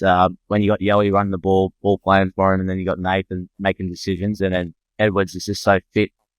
And when the game gets tough, and he finds another leg, old Dylan Edwards. So they've got a great group. We keep talking about how they're not going to be there, or they keep losing players, and they just keep performing. So I think I'm pretty cool. A lot of people around the experts and the critics will end up eating their own words now. Well, a lot of experts have you guys in front of them too, Money. So I know you've got the utmost respect for those guys, and they continue to lose players. That's the big thing. You know, they lose Jerome Luai, they lose Fish. You guys know them better than anyone. You've gone up against them in the grand final last year. Sounds like you're not, it sounds like you're giving them the respect that they deserve. And again, they showed it against the Sharks, mate. Yeah, they know their game plan. I feel like there's a lot of teams that have got a lot of points in them, and a lot of X factor. They got some points in them as well, but they keep playing their style of footy, and everyone knows what they're doing. And they've done it for the last 4 years. But it's just like that word. You know what they're doing, but you can't stop it. So yeah, when you got Nate obviously pulling the strings and he's got the puppet around him. He's the best player in the game, and arguably probably the best big game player at the moment. So. You got to give him his flowers, and rightly so. He just keeps performing, and I know they talk about him in Origins Arena, but he's done so much in the game, and you got to give him his flowers. He's unreal. What about Vegas, mate? You keen to get over there? I know we'll get to the podcast in a bit, because I've seen that you mentioned a little bit on the podcast, and a special that we'll talk about in a bit, but just being a part, like watching it for the last couple of years, is something that you'd love to be a part of? Yeah, I loved it. Watched all the games. I think I even seen you and Willie talking about it. I think you're going to play 4 games. You might play 2 on a Saturday and then 2 on the Sunday. Maybe make it a weekend of it. But, long day, eh? Long day for fans. And when you had one of the 2 top teams of the comp, and with people walking out of the stadium, it wasn't a good look. But great spectacle. Ideal for obviously us to go over next year. We'd love to. That's the plan. Hopefully we can experience it like all the other teams, but really excited. I don't know. It's a hard one because you're going over there to play footy, and it's a big party town. So some people get mixed up against it, but hopefully we can go over there and play some good footy when we get the chance. You'll be on your best behaviour, won't mate? Yeah, I'm off the piss, so I'll have to make sure I do that again next year. You'll have to keep saying that. Wait till next year. Yeah, well, in saying that, you don't go to Vegas every time, so you might as well enjoy it. Yeah, give yourself a little get out of jail free card at the back end once you've played your games, I reckon, mate. I'll try on your best. Podcast, the 167 podcast, you, Jerome Hughes, Ryan Pappenhausen, you had America's very own Rob Gronkowski on the podcast, Rob Gronkowski, and he said that if you guys go over, he'll go to the game. So if that's not something for Peter VLANDY'S to consider with taking you guys over, I don't know. That's the star power that we need at Vegas, mate. And how's the podcast been going? Yeah, thanks for that. It's been going good. we obviously went through the guys that started you guys up at level. So hopefully we're in good hands. The way you guys are going is a booming. So hopefully we can do something similar. Mate, he's a ripper. Someone that's done so much in the Super Bowls and obviously in the NFL arena. He was such a fun guy. His old man was there with him, and he was in his Viper Sunnies and having a couple of beers and just showed a true American man. So no, he was outstanding. Like, he even spoke to us 15 minutes before the pod even started, that interview. So he was very genuine. Loved the contact. He even said he might even come back and play. So that's some big exclusive news there. So he reckons he'd be playing. We told him he'd be playing back row. So I feel like that's a great position for him. He goes, as long as I'm scoring tries or scoring touchdowns, I don't care. So I said, mate, you be scoring heaps of them. Off your left. Imagine if you got Gronkowski off your left edge, just little short balls. You don't even have to take it to the line. Just give it to him early. Yeah, like a Dave Fafita or a Liam Martin. Someone just give it earlier, just do your thing. So he was unreal. Like, he had like 35 interviews before we even got to him. So, and I thought he would have been exhausted, but he was an absolute ripper, like I said. And we spoke to him about personalities and stuff, because I know he's a bit of out there and likes to party, loves the nightlife and loves the attention. And where Tom Brady's probably a little bit different. So I was just like more asking like how they went as a relationship and as a person. And he said that had the same drive to win games and whatever the team needed of him, he'd do. So he reckons it was all about the team first mentality, and if he did that first, then he can go and enjoy himself. So obviously similarities between him and Belichick, Bellyache. So probably a little bit more passionate Bellyache, where he's a little bit more calm ability to Bill Belichick. So I seen that. Really good. Clip, he talked about the different styles of coaching and how, it sounded like Bill Belichick's intensity comes in review rather than at the game. Like, they get shredded during review more so than and watching film than live, and how aggressive Belly can be sometimes at games for you guys.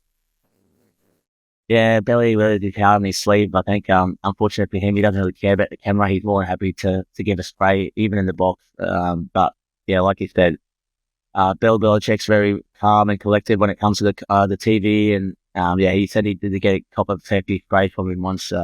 Obviously, they started losing games, or it wasn't something he wanted to do. So, but he said he was a absolute legend, and like rightly so. I love the photo of him and his new partner with the ring ball around his fingers. So, what a ripper! That's outstanding. How good's that? Matey, just before we move off Belly, there's a documentary coming out about him, mate. I imagine there would have been some cameras around training last year. What was that process like for you guys?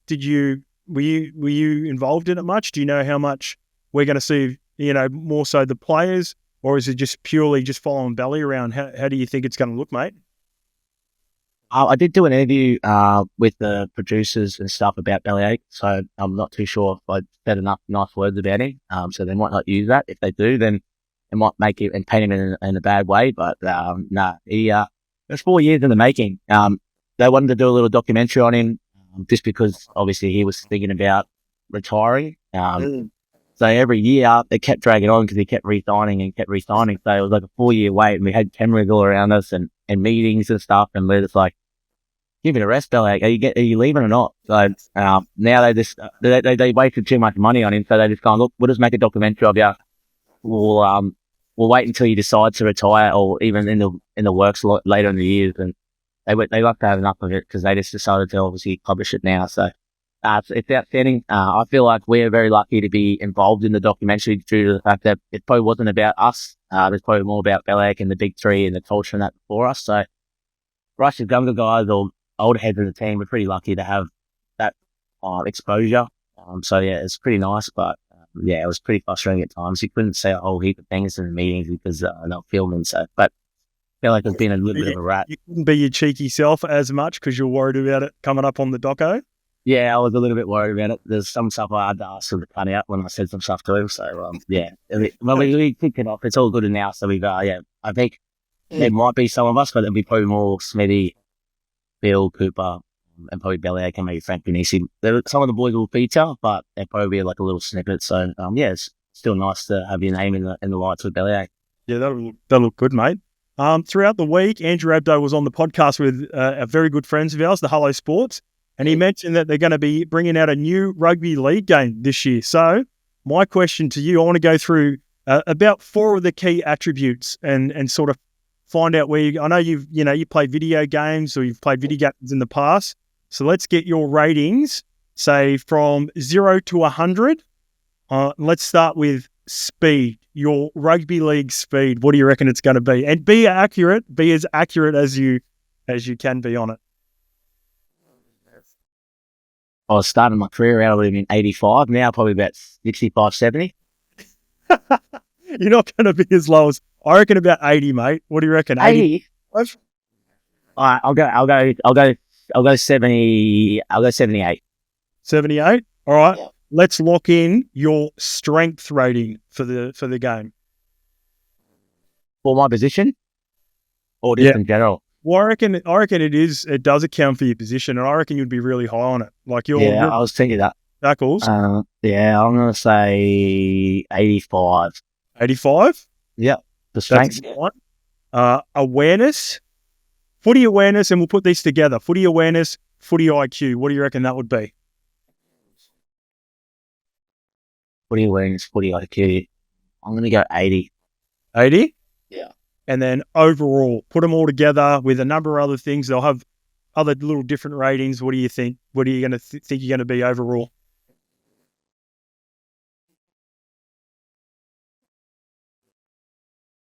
So I like to think I'm in the top 30 players in the game. Definitely top 30, you idiot. So I'm going to go 85. 85? Yeah. 80 is a good score. Like when you look at so if you compare it to like the NBA, the 2K and stuff, you got like 3 or 4 players that are in the 90s. Yeah. And then there's a whole bunch of guys like 85 to 90, and they're all like going down. So you'd be top 10 for sure. Top 10 for sure. So you'd probably be, I reckon, being as humble as you are, taking a couple off, I reckon you'd be about an 88. I reckon your rating would be 88. Yeah, well, it all depends on what Nathan and all the other guys are like. They're not obviously going to be 100. You're not LeBron James, but I think Nathan will be like somewhere around 95. I reckon Nathan would be about a 95 at the moment. Yeah. Yeah, 95. Would he be 95? Would he be the number one? Yeah. And then I'm going to go, when he's fit and healthy, I'd go Tommy Turbo at like 93 or 94. But you know what? The injury stuff could bring him down because those ratings bring him down as well across the board. Yeah, oh, do they? Yeah. So, well, then he'd probably be 90 then. Well, I'm just trying to think of who's around. Jerome or Harry will be around that 90 to 93, I reckon. Yeah. At the moment, if they're going on form. Yeah, maybe. After Hughesy's Dally M year, he'd be right on 90, I reckon. Maybe Harry 92. Yeah, I reckon you might be up there. I reckon they'll be the ones, and then you obviously got that filter. But I think the highest forward should be Yowie. I reckon Yowie should be up there, the highest forward. Him and probably Payne Huss, I reckon. Yeah. Great man. All right, let's get the last one, mate. You played Para on the weekend as well. When I was at your wedding, I had a good chat to Jason Rolls. So you must be really close with him. It's the first time I've ever met him. He's really impressive. You're playing him first game. He comes from the Melbourne system. What do you reckon a Parramatta coach Jason Rolls' team is going to look like, not only for this game, but in 2025 and moving forward for the Parramatta Eels? I think they're not going to be themselves. For me, looking at Nate Tyson, he's a very, very smart man. He's very, very lucky to have Bellak as his head coach, and then he went to the Roosters under Trent Robinson. So he's got obviously different ways to skin a cat. Bellak's a bit more hard work, and it's his way of the highway, where I think with Robbo is probably a little bit different in a way of he's got a different mindset and a different way of training. He's still hard, but I think he's just got a way of treating other things in different positions or other things more of a priority. I think defensively they're going to be hard to beat, and they're the dark horse. You look at their team and the roster they've got, like Mitch Moses, Lomax, Dylan Brown. They've got that new Longy, that young fullback, so he's exciting. So, yep. And they've talked about Junior Paulo being 5 to 8 kilos lighter, so he's a damaging forward. So look, there's going to be ways of. I remember when I played Parramatta, they were always an offloading team, and that was the one way that they thought they could beat our structure and systems in defence. So Rolsey might go to that on Sunday. He might not, but I think they're going to be a team that's going to get in the full 80. I know sometimes in games last year they were in the mix and then they've obviously lost the last 10 minutes. So I think they're going to be very fit and they're not going to beat themselves. Yeah, that's a good chat. Because in years past, like they've been a top team. They haven't had a great last couple of seasons, and there's no way with the roster they had they should have been right down the bottom. But they've probably competed better against you and Penrith than probably most teams in the competition. So is it purely the offloading part and playing a little bit differently? Like Mitch and Dill would be, they look like they're highly unpredictable about where they're going to attack you. Is that been something that's sort of caused you guys some dramas over the last couple of years? Not dramas, but if they have gone well, those are the reasons. Yeah, I just think when we played against them, they probably been one of the most offloading teams last year, and I feel like that's very hard to defend when you got guys like that offloading the ball at will. At times it might not work, but most of the time the way they obviously do things with the offloads is obviously a calculated offload, and I feel like they've got strength all over the park. So they've got speed, and when you got halves like Dylan Brown and Mitch Moses with the ball in hand, and you got a 3-on-2 or down a short side and stuff, they're going to burn those markers 9 times out of 10. So like you said, they've beaten Penrith a fair few times, and they've beaten us a fair few times. We haven't had a great record against them. So I think they almost beat Penrith last year, and everyone probably forgot about it, but with that high tackle from Junior Paulo, and then Nathan come clutch with that 40-metre field goal. So they're not far behind. It's just a matter of just trying to win those tight, close games, and I'm sure Rolls will be getting those boys up and about for those games. I feel like they lost those ones last year. That could have put them in a different spot. Well, all the best for this week, mate. Again, thank you for joining us in 2025, and all the best for a very healthy season too, Money, off the back of a little bit of a frustrating season. Maybe we'll get some athlete into those grinds and give them a little bit of a rub to make sure you're ready to go for round 1, mate. Yeah, I really need it there, Scopey boy. Bianca's sick of rubbing my groins, so that's what I started something else. I need something else. Unfortunately, she's not doing the job. Thanks, mate. All the best for round 1. All right, mate, let's get to some news. Look, this is all mostly game-related for this stuff, and we'll get to the teams in a bit. But Mitch Moses, this one caught everyone by surprise, Mace, and it looks like it's caught you by surprise right now. I read the teams. Yeah, Mitch Moses is out. I just didn't know why. So he will undergo scans. That was yesterday. I was putting these notes together yesterday. Lukey, I can hear him typing away. So it looks like he's crying in the corner. Lukey's crying. He's going to. By the way, got his hat down. By the way, Lukey's getting into you lately about Para Bulldogs rivalry, which I love in the group chat. It's an indefinite stint on the sidelines, which caught everyone outside of Parramatta by surprise when he wasn't named in the team list for on Tuesday. Ronald Volkman will be in play. I thought Ronnie Volkman just got him in the trials. Played good, Ronnie, squaring up. Rolls, he's sorry, mate, you didn't try. Firstly, by the way, before we even move off that, Ronnie went all right. Shout out to Ronnie Volkman. Yeah, well done. A cunt of a year last year. Great kid. Did some stuff with him at the Para Content. I like it. Loves all our stuff too. Talked about loving our stuff. Well deserved, man. And so he's a guy who will benefit from Mitch being out. But fuck, we need Mitch back. Fuck, what happened to? Do we know what? My top 8 bet is. Do we know, Lukey? Do we know what's up with him? So he had scans yesterday. Have you got flare up of the foot thing from last year? Okay, which he was sidelined for 2 months with that. Liz Frank? Is it sort of Lizzie or like a syndesmosis? No, he didn't have a Liz. No. Syndesmosis, plantar fascia. There's not many that you can have that's going to sideline you for that long. So your man Bulldog Richie said the stint with Moses could be a lengthy one with no set time frame for this return in place. It snuck up on everyone. I text Parramatta this afternoon and they weren't overly acknowledgeable about when he would tend. That just sucks because he's a fucking superstar of our game. I want to see him play. Top 3 halves. Yeah, come on, man. I feel sorry for him. That sucks. How badly do you feel sorry for him? Not that sorry. Only because of Lukey. No, I do feel sorry for him. For him? Yeah, I feel sorry for him. Yeah. Him, not Para. It just sucks, like you've been working his ass off the whole preseason, then what? This happens a week in. Yeah, it must have just flared up again. In other team news, this is huge as well with everything that's going up in Queensland and hopefully everyone's staying safe during this period as well. But Cyclone ALFRED has set to wreak havoc on the Dolphins roster, and it has been confirmed now. So the Courier's Pete Medal reported last night on NRL 360 that the playing group were on their way to Brisbane Airport on Wednesday night for 6:30 flights. He reported that Mark Nichols, Cody Nicarima and Kenny Bromwich were all set to withdraw. Queensland Police were doing door knocks on properties, including Nichols in the Newport region.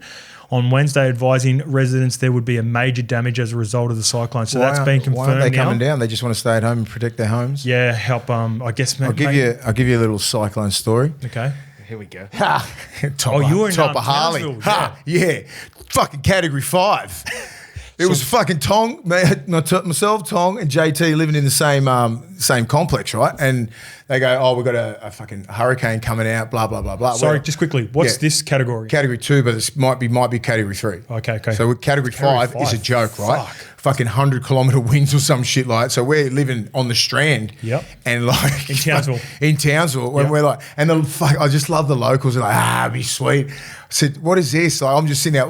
My first sort of 2 months up there.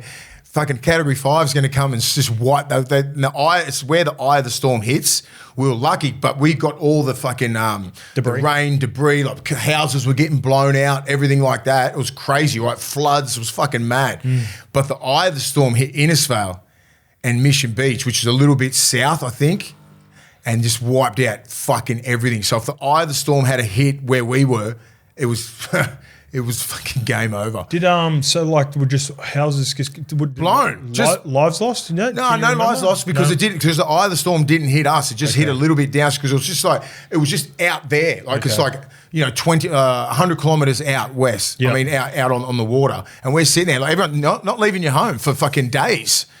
So everyone I get what they're doing up there. Like they're getting all your like food and everything like that. I was just being Tom. Yeah. Just fucking sitting there, just sitting on the lounge, just going, what the fuck? And we could see the whole thing. And JT's upstairs, and we're just sort of calling each other. Is it going to hit? Cause they said it's going to hit Townsville. The eye of the storm. Yourself? Oh, it wasn't good. Yeah. But we're in a safe sort of home. But I felt like some of the houses that are built in Townsville aren't built for fucking for cyclones, right? Yeah. And we're going, once it comes just rolling straight through Townsville, would have blown half of it away easily. So it blew Innisfail away and Mission Beach. And I had a fucking development house at Mission Beach, and it just got fucking towed up. Oh, did it? Me and Ren had a place there. It was just getting built straight out. But it was scary, man. Like, because like things like were just like houses and that were just getting blown through the Strand and up the main street. I'd be doing what these boys are doing. I wouldn't leave my missus and bub. No. You're not. No. Family first. Family first. I don't care what they do. If they're get them out, and you probably can't leave because the traffic would be just so crazy going down there. You'd be sitting in traffic for a couple of days. It's going to hit today. I was supposed to be in on the Goldie today for Star City. Okay. But they cancelled it. It's not worth the risk. You might not be able to come back. I didn't even give a shit for whatever money they were paying me. I was just like, I'm not going. Yeah. I'm pretty sure all flights are canned, right? It would be for sure. God, yeah. I didn't even think. I spoke to. Yeah. Maybe I missed the flight. Well, I wouldn't get on one. There's no. There's not a chance I'm going. Yeah. No way. Yeah, flight tax, airports. Yeah. So, but it is scary, mate. Like it's the winds. Yeah. The winds are over like 100 to 200 kilometers, and they're going through Townsville and just blowing things apart, mate. Yeah. We get around 25 or 30 on the little bay sometimes, and that feels like So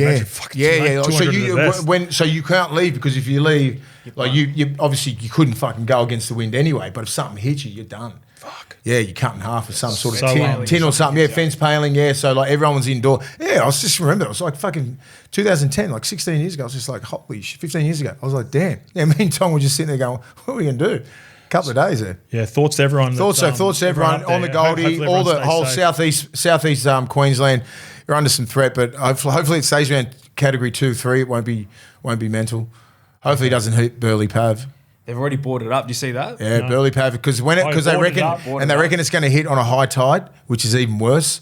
So it'll like just say where Burleigh Pav is and all those places along Coolangatta and everything. All there, a lot of cafes and that are around there. They're going to get washed up. It could get really wiped if it goes to even category 3, because there's not much difference between 3 and 4. Have you seen them all surfing out at Kira and stuff? See Mick Fanning, sick. And that 13-year-old kid, they're mental. That just gets showed all around the world. There's a massive cyclone. Look what the Aussies are doing. But there's the best surf. If I could surf, I'd be surfing. Mate, I was chatting to the Hazard twins, your boys, the Hueys, boys. And they were actually showing us parts of the areas that were affected from the flooding back in the day, and how they just had the boats out and everyone was united and helping everyone after the floods. That's what's going to happen. And he was getting goosebumps telling about like grabbing fucking people who were stranded, fucking stuck up in trees during that time. And that was like a different scenario, but still the same. It's crazy, mate. It's scary. I just remember just thinking like, what are we going to do? Because it was guaranteed, like 90% was going to hit Townsville. And I'm like, we are in smack bang Townsville. We could not, and it was going to, and we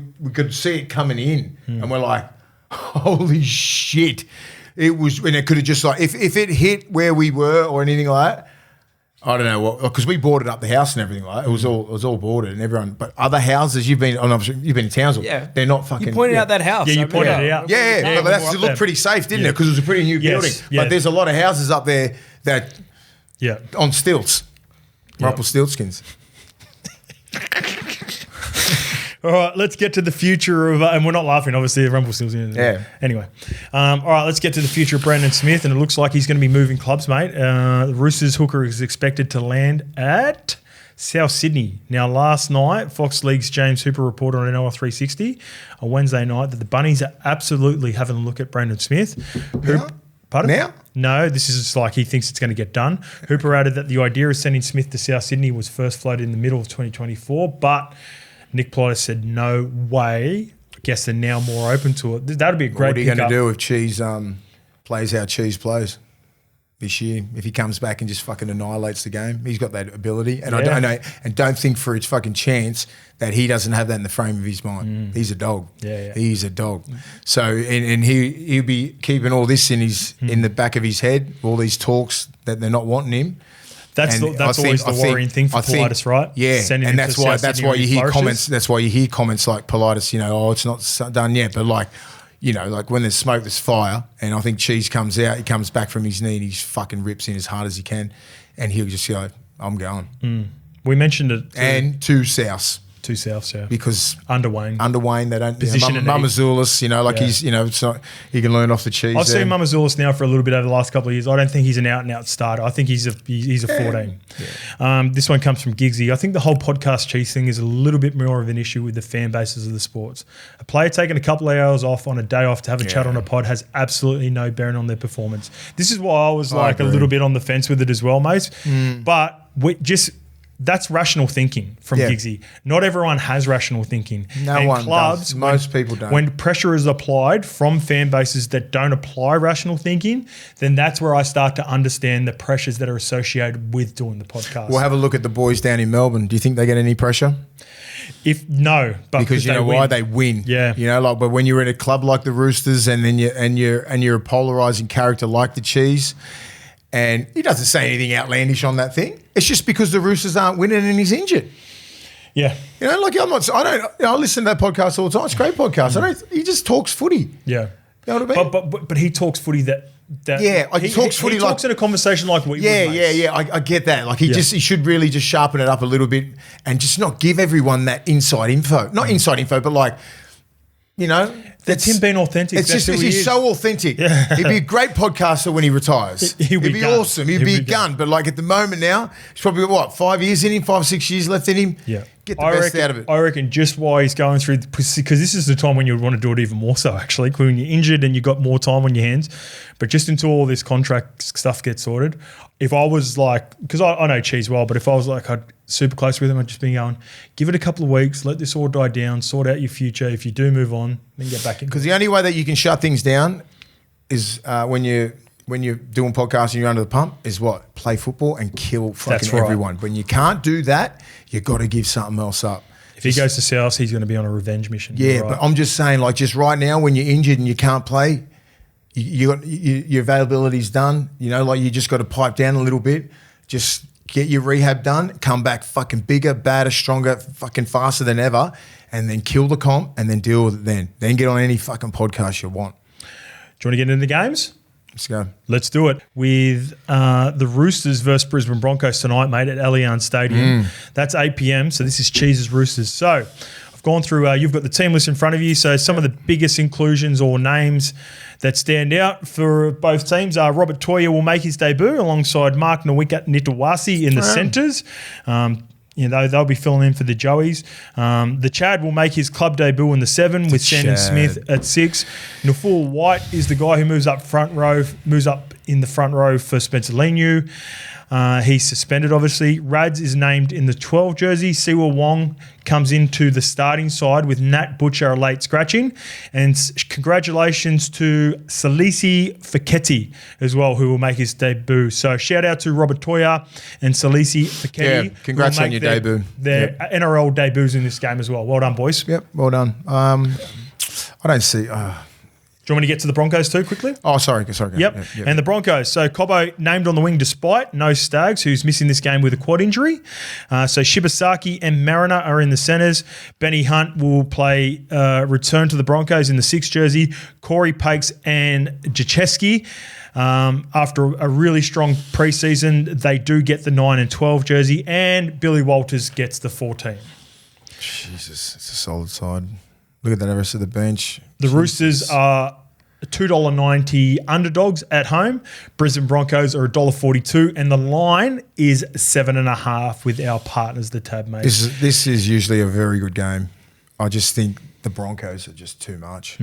They're too much. They look, I mean, if they go anything by trial form, which I'm not really going to go that much, but with the Broncos, I am. They just look strong, look really good, big, angry, determined, like Payne Haas and Carrigan and Hetherington.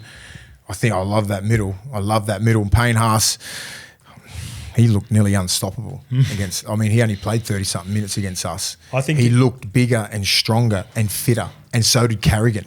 Is it fucking possible? He looks revitalised, Payne Haas. Yeah, because I know he's come out a couple of times and spoke about how. Even last year, before it was announced, how well he got along with Michael Maguire. I think he's in for a huge year. I think he's going to take some awards home as well, prop of the year, all that kind of stuff. And Carrigan, he's man there. Fuck, that's a team. Kobe Hetherington. It's a scary game to be thinking that the Roosters are in a position where they're a $2.90 underdog or $2.80 underdog at home, and you worry about a bounce back for sure because they looked awful in that Newcastle trial. Broncos looked great against your Bulldogs and probably could have put a couple of more on if I'm being honest. So too much class in the halves, Reynolds and Hunt. Yep. Just to get him around the field. That little fella out the back, Reece Walsh, looks like looks ridiculous. My daily, you know what I mean? Come on, Walsh. Yeah, I think he's going to really. I think they're just going to come out and set just a little warning shot to everyone. You know what? I'm just thinking about round one. They're going to come out and they're going to try and really put a fucking cricket score on these guys. You know, I reckon the beauty of Madge as well, and this is a part of the good. This is what the good coaches do. How much did we hear from Walshy leading into the season last year? It felt like, not this year, sorry. Oh, last year? No, too much. We seen him all the time. He was the pin-up boy. They're in Vegas. I haven't seen fuck all from Walshy this off-season. That's what the good coaches do. Yeah. That's what Bellamy does. That's what Ricky does. That's what Wayne Bennett does. Yeah, well, just say if Latrell was available for this week, you haven't heard Latrell speak at all. Yeah, because that's the fucking that's what I love about those coaches because they care about the players. Yeah, and Madge, as hard as he is, he fucking loves his players. You can see it, the passion when I talked to him when we were talking about New South Wales all last year. The amount of love that he had for New South Wales. He's never played for New South Wales, and these players that he never really he's never really met before. But he was like, I could see like he fucking gets emotional about it. I'm like, righto, wait till you get into camp first, pick your team. But I can see that. I just don't see the Roosters, the halves. I think they're going to get dominated. I think the middles, the bench looks strong for Brisbane. Willison looks like an animal. Piakora. I want to see Radley through the middle. Yeah, man.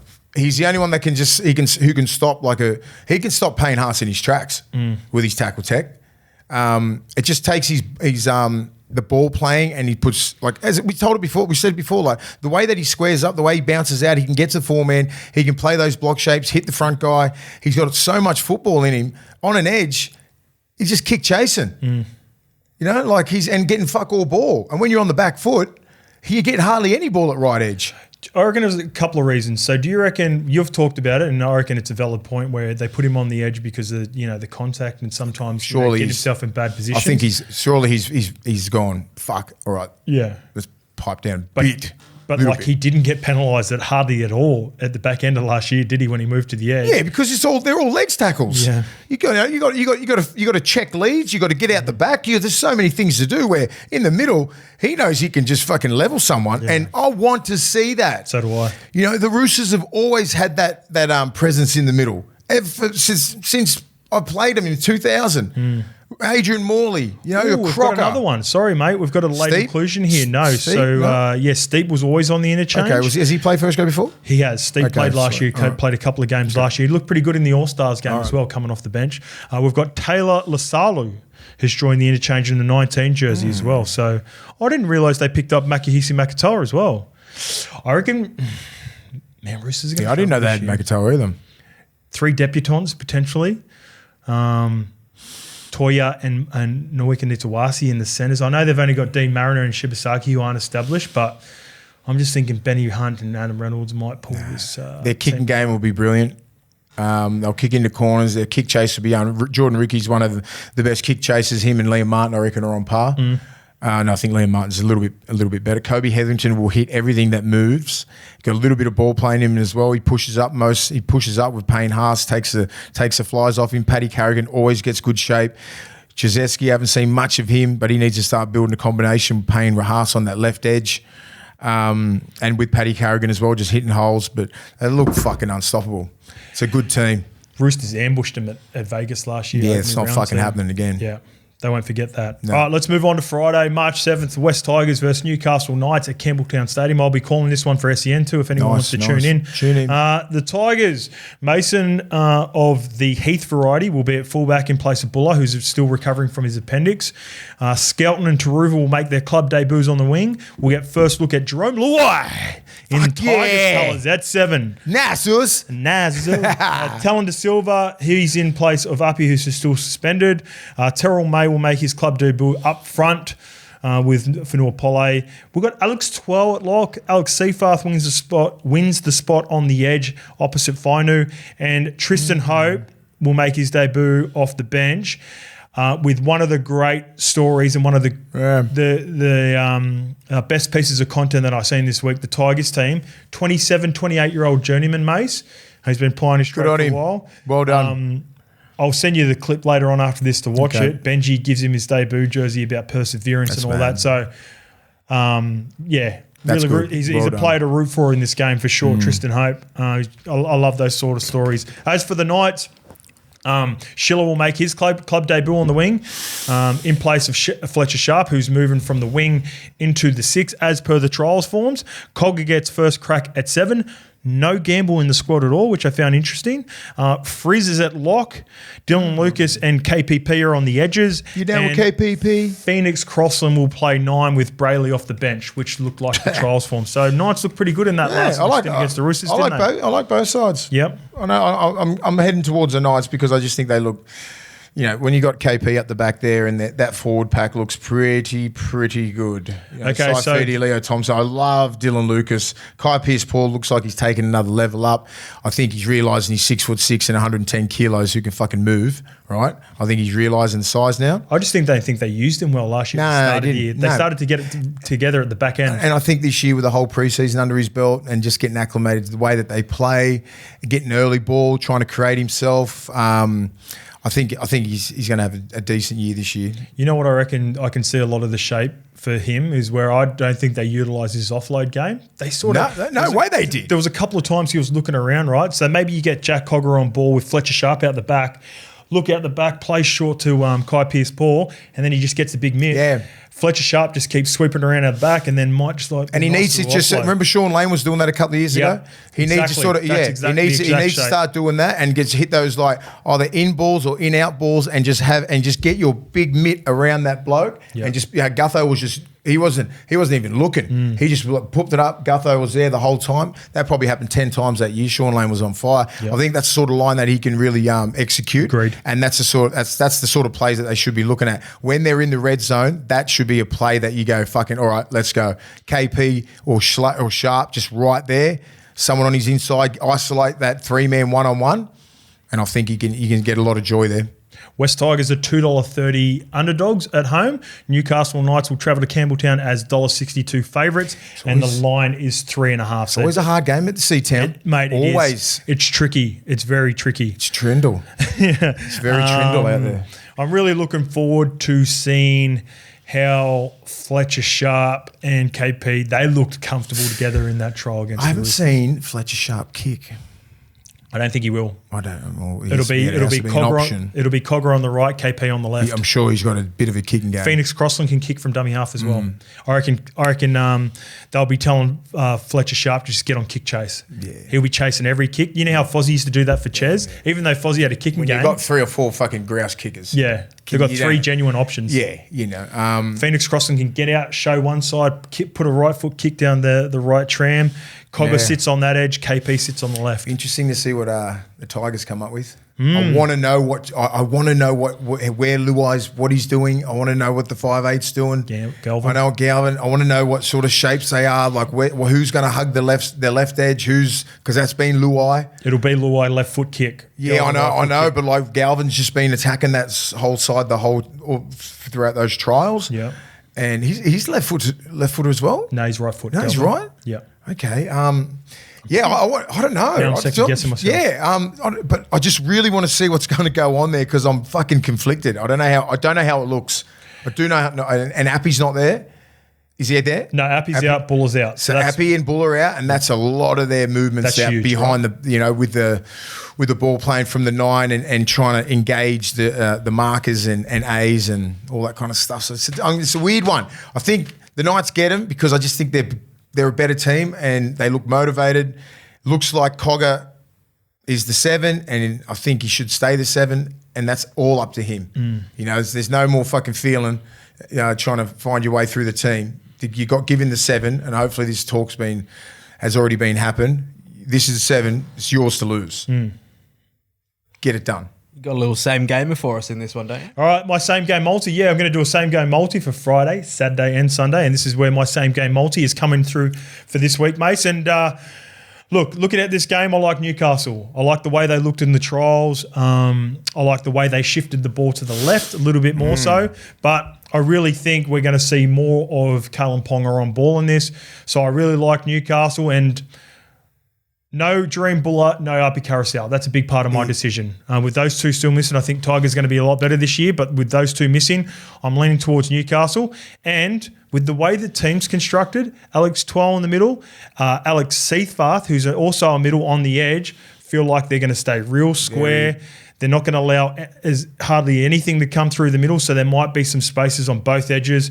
So I'm going to go Newcastle head-to-head, James Schiller to score on debut for the Knights on the right side, and then also Greg Marzu to score. I think they're going to have some joy on both edges in this game. I think with Twal at lock, it's just very one-dimensional. Very one-dimensional. No, you're not moving the ball at all unless Luai's getting in there and or Galvin's getting in there because it's like Twal's the front rower. Yeah. He's got no pass in him, and if he does pass, it's very telegraphed. Probably Pole's the one who's going to play. And I don't want Pole doing that because he's a great ball runner. Yeah. So Talon May, he's the same. They're all very. They work hard, they run hard, but there's no real like wide ball and then ball playing like a Yowie or a Cam Murray or anything like that. So and if you do have a lock, you need a lock that's fucking robust, like Ruben Cotter, Kurt Mann. Yep. They still have that. They still have that in their kit bag. In it, They got it. They can if they want because that's the connect. That's the connect. Yep. When you want to go out the back, when you need, who's going to be that guy with the ball? Who gets it? Is it going to be? It's going to be May. I think he's got the highest skill set. Pole's got it as well. Yep. But when you're trying to go in and have that block runner and go out the back at pace and tempo and everything like that, who's going to be that guy? I don't know if it's going to be May or Pole. I know it's definitely not going to be Twal. I don't want Twal to do that. I think Twal's a worker. He just goes hard as he can. Straight up and down. Straight up down. That's all you want. Yeah. That's all you want from your thumb. I thought Seafarth could play lock. I know he does like it on the edge, but I think he's got a skill set out there. I like Seafarth through the middle as well, but I think it's a lack of options on the edge. I don't think they have many. What about Fainu? He's on the left. So he's starting left. So Seafarth will be right. Yeah, right. Fainu's a gun. Yeah, I like him on the left edge. I think they need to really figure that out because I think they just need to find another front rower and put Bolle back to 13. Yep. And Twile off the bench. That's what I think that looks like. It looks better. That's a Campbelltown. It's a tricky place to play. We'll see how that Newcastle's. They'll be up. They're going to be up for this. They'll be expecting Luai to fucking win them the game. All right, the Dolphins versus South Sydney was supposed to be at Suncorp. It's now been moved to Combank Stadium, obviously with all that's been happening up there as well. The Dolphins. So we talked about some of the changes that had been made, but. Junior Tupou will make his club debut on the wing. Bostock is currently injured. He's still out at the moment. Daniel Saifidi will also make his club debut for the club. He'll be partnering Kafusi, who's looking to be making the full-time shift up front now, Mace, into the front row because they've got Kuli Kefu Fine Fuiaki. He will start, it looks like, on the left edge. Max Plath is also making a move. He's on the right edge with Ton Gilbert at lock. For the Rabbitohs, Jai Gray will start at fullback for Terrell, who's still recovering from that hamstring injury from a couple of weeks ago. Campbell Graham is back, mate. Good work. Yeah, looking forward to seeing Campbell Graham. Stay healthy, son. Another big in is Isaiah Tass as well. He'll make his return. He missed a lot of footy last year. Jamie Humphries is getting first crack at the 7 jersey with Cody Walker. Obviously, Dodd got suspended in that trial as well. Mamazoulis is at 9 for Cook. And Hubner. So Lachlan Hubner is a bit of a... he played about half a dozen games for the Dolphins last year. Wayne brought him down from the Dolphins. He'll start at lock for Cam Murray. And the other guy who missed a whole heap of footy last year, Tavita Totola, he'll make his return off the bench for South Sydney. At the moment, with everything considered, and this will change for sure over the next, I guess, 24 hours with all the news that's coming out of Dolphins camp, South Sydney are now $1.80 favourites. The Dolphins are $2 underdogs, and the line is 1.5. Very tricky game to pick now with everything that's been going on with the Dolphins. That's what makes me go with South. I don't know why, but I just think they're just out of sorts, the Dolphins. If Wayne was coaching these guys, I'd be picking the Dolphins. Okay. I just think he can settle. I think he can settle things down and really put things in perspective. Losing 4 starters, they could be potentially lose 4 starters. No, they lost 2, mate. So they lost not starters as well. So Nichols and well, that's replaceable. Where were they before? So who were the players that? So Nichols and Cody Nikorima is the only starter. Nichols was on the bench. Okay, Cody. Sean O'Sullivan comes into the team. They're not missing much. All the rest of those guys are playing. Yep. Fuck. All right, Dolphins. Okay. Yeah, I think they can still get a job done. I think Nikorima is he's a big loss. The other fella's he's a toiler. Nichols, he's a but like I don't think they're irreplaceable. I thought they were missing some like really big starters. So yeah, I think they can still get a job done there. Yeah, I'm just looking at that just to confirm. Yeah, I thought it was Sean 4. O'Sullivan at 6. Sully, he's the SOS because comes in. Jeez, saves the day. Does a job. He's good for a couple of games like that, and I think he's going to get... Have a guess. Let's have a guess. How many games do you reckon Sean O'Sullivan's played? 70. Yeah, I feel like I would have known if he'd been announced the Hungy. I'm going to go... Yeah, you're about right. I'm about 70. I'll go 80 it's going to be thereabouts. Bit over 50 maybe. It's a tough game to pick. Lukey's on. Not necessarily. 56 of the best. I said 50. I remember, you know why I said that? Because he got his 50th last year. I remember it. I celebrated. You know what? I reckon Cody Walker's the swing for me. Yeah. He's Walker. Underdone, man. Saw him last night. Looked good. Yeah. He looks fit. Ooh, he might be hiding. In a game, I don't think Wayne's like that. He wouldn't have trialled him. Well, there you go. You've just convinced me then. Yeah. So I'm looking at a swing player. I'm looking at Cody Walker, and then you just mentioned Wayne. In a situation like this for a coach on debut, with everything that's happened for him, I don't want to go against Wayne. I'm going the Rabbits. Fuck. All right, I'll just go the Dolphins just because you're going with Wayne. Okay. I'm going to ring him and say sorry. All right, let's get to Saturday. I'm going to see you next week. This game's going to be a fucking doozy too, by the way. The Dragons versus the Canterbury Bulldogs at Nostrada. The Dragons will have Gutho, Val, Ilias and Cook all making club debuts. Emre Goulet also made the late switch from Canberra. He'll start up front. Been good for him. Hamish Stewart. Congratulations to Hamish Stewart, who will make his debut in the 17 jersey. And again, no Sloan for this one. For the Bulldogs, very settled lineup from last year's successful campaign. Only changes are on the wing, mate. So Montoya and Wilson will be on the wing. Carraz is injured. Yep, Carraz is still out injured, and obviously Fox has gone on to Para now. But apart from that, it's as per program as their best team of last year. So Moran missed out. Oh, did he? Okay, I didn't realise that. Harry Hayes. Harry Hayes just think, it's interesting, that pick. I like Kurt Moran. He's been outstanding for him. Yeah, so Tupanua took his spot then? Yeah, that just proves how, we've got some depth now. We've got about 22 players that are really vying for those 17 spots. So it just makes everybody, iron sharpens iron, I always say. So they have to go back to Reggie's and just be the best player there. Work on the detail, work on the little things that Ciro loves. But, Tupanua, he's the 14 there, right? He can play a lot of positions and hopefully his body's held up. But Harry Hayes has got that job in front of Kurt Moran, which is interesting. Yeah, well done to Harry. Yeah, well done, Harry. I think, he had a good back end. I think Moz will end up back in the side. He's too good. He's first grade. He's thicker than I thought. He's when fucking I first grade in the New Zealand Māori sheds after the game. He's one of the strongest in the club. Yeah, but he'll be filthy. Yeah. Like he's been in that team for the last 2 years. Yeah. But he's always been round 1, 2. You want to play round 1. Yeah. And it's it's just like and Ciro's one of those guys. He's very sit you down, tell you what you need to work on. Yep. And then you go and work on it. That's it. So I think what scares you about the Dragons? Because you're obviously on the Bulldogs. I'm on your Bulldogs as well, but with no confidence. I think the Dragons look really good. They look good. The Dragons look good. I just think our defensive principles, how hard we work together. We've still got, I don't go off trial form. I think we were head to head with Brisbane. Brisbane were a little bit better, I thought. But I just think, with Birdo, I think he'll turn up. Sexton looked all right. Critter, they just got through those games. Now it's fucking round 1 at Cogra versus St George. If you can't get up for this game, if you're a Bulldog, you don't deserve to wear that jersey, and they all deserve to wear that jersey. So they'll understand the magnitude of that game, and St George will be up for it because everyone's been going, they're fucking this, they're that, they're awful, they won't make the 8. There's belief in that team.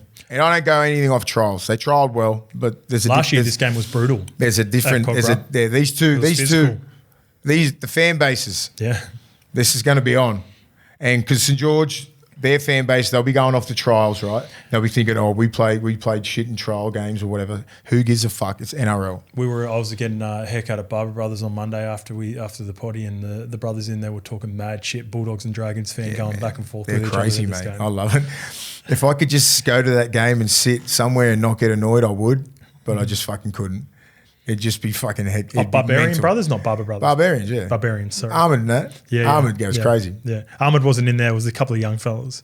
Hattie and fucking they're all good guys, mate. Yeah.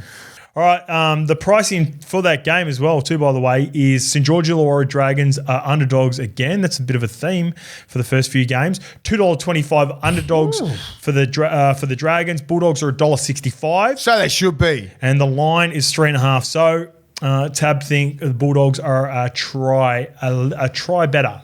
Just a try better than $2.40 for St George. $2.25. $2.25. You're a St George fan. All right, let's get to Manly. I'm a Manly fan. Manly Sea Eagles versus the North Queensland Cowboys at 4 Pines. This would be a good game. This is at 7:35 p.m. Manly are close to full strength from last year with Jason Saab returning after having ankle surgery in the off-season. Tommy Talau was unavailable for this game, so Leo Hopewadi is on the opposite wing. Jazz Devanga comes over from the Warriors. He'll start at 9 with Croker injured currently at the moment, and Siwa Takiaho named up front. Good boy. Paseka as well. So that's good, man. He could be a really good underrated buy for us. I thought that he had because of the injuries, the Liz Frank, the knee and everything like that, I thought he would have lost a bit of his footwork. Looked pretty good, eh? He looked sharp. Yeah. I think he could be a real good sneaky buy for you guys. The Cowboys, Jackson Purdue will get the spot vacated by Valentine Holmes. Duffy will get the spot and debut. Congratulations to Duffy. Well done on all the debutants. Yep, to everyone who debuts over the weekend with no Chad Townsend. The system. McIntyre, he gets the starting jersey. It's been good, the system. He's up front. Yeah, he ripped and teared against Melbourne. I saw him. Hey, Ruben Cotter, mate. So the systems, he's up front. Jason Tamalolo in the 22 jersey. So he's not a part of the team so far. Could be a late inclusion. No trials, and he's been a bit banged up, I suppose. His body must be hard for him to get through fucking sessions, man. Long season. He'll play a part for sure. John Bateman is on the left edge for right edge. He actually played in the trial for Hylam Lukey, with Cole Lawton in the 14 jersey, and Cohen Hess will make his official comeback to the NRL after a big stint on the sideline as well. The odds for this game are Manly are $1.44, North Queensland are $2.80, and the line is a converted try, 6.5. 4 points. It's gonna be hard to beat. Hard to beat. You got a full deck of cards there too. Full deck of cards. Yep. They look all right. I want Ola Kawatu's gonna. I think those blokes, and I want Big Paseka to come out of the fucking block and just go as hard as he can. It's good news we got him back too, because he had that little shoulder injury as well. I was worried about that. Not sure about Shaz Devanga at 9. With the delivery, I know, because I know Croker's. He throws darts. Genuine 9 hits Ches fucking on an out ball, 20, 30 meters. Brooksy, all those sort of blokes. I think that combination might stunt a little bit. I think they might be going through the front door. I'd prefer them to start Jake Simpkin. Same. He's a more genuine 9, and Chaz Devanga's the best, one of the best benchies. Yeah, I think they might do that. Unless if Jazz starts, just to take the sting out of the game, I don't want him no more than 15 minutes at that position, because.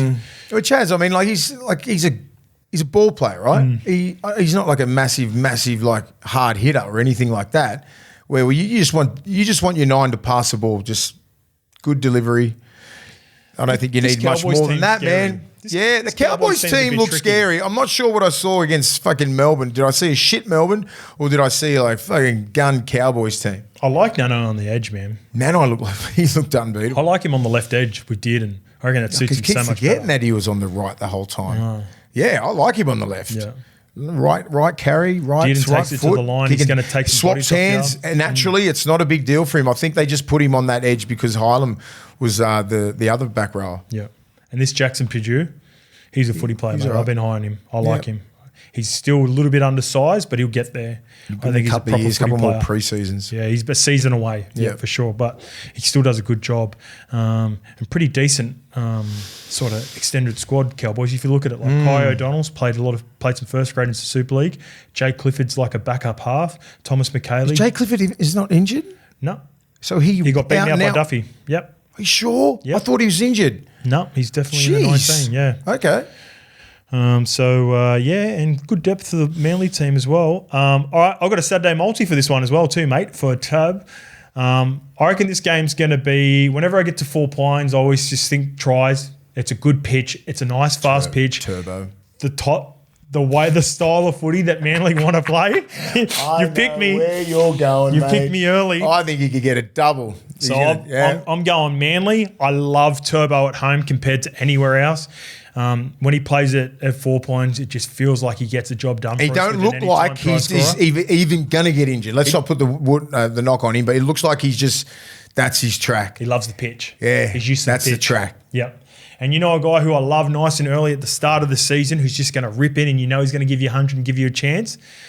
Tommy Dearden for the Cowboys. I think, early on when fatigue sets in for some of these players close to the line, got Nanai, maybe plays short to Nanai and wraps around and doubles around. Maybe. But, mate, he can take it one off the ruck. Maybe he just throws a dummy and just goes, flicks his little hips and goes fucking 40. He's strong, mate. Sometimes he takes a carry one off the ruck 10 metres out and just runs through people. Strong, mate. So very strong. I know he's going to give me a crack and I know he's going to have a crack at the line. So give me Tommy Dearden as well. So let's go Manly head-to-head. I like him at home.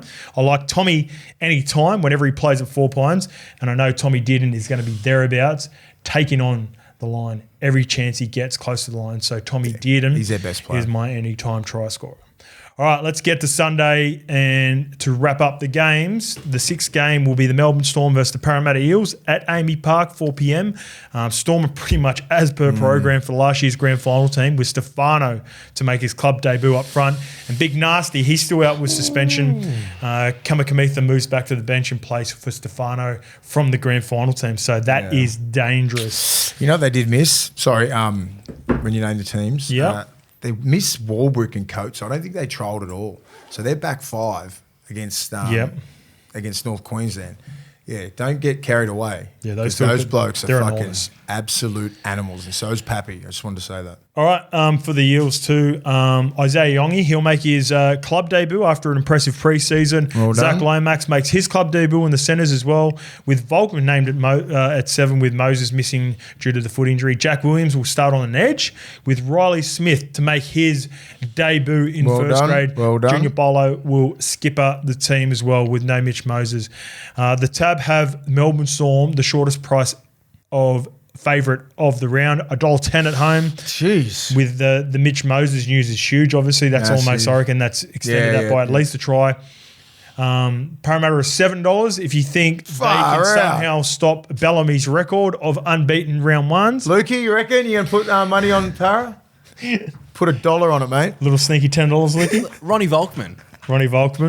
If the Volk man can fucking come down there and just take 2 points, Mitch Moses is not getting his spot back. We'll need Volkanovski. I think we need Volkanovski to get a couple of points down. Volkanovski performance. I think Melbourne, as I said before, they did miss out on... Just quickly. Sorry. The line is 18.5. Sorry, mate. Wow, 18.5. That is embarrassing. And if you're a team, if you're a guy like a Junior Paulo and all these blokes who have been around for a minute, you'd be like, how dare you disrespect us like that? We're not that bad.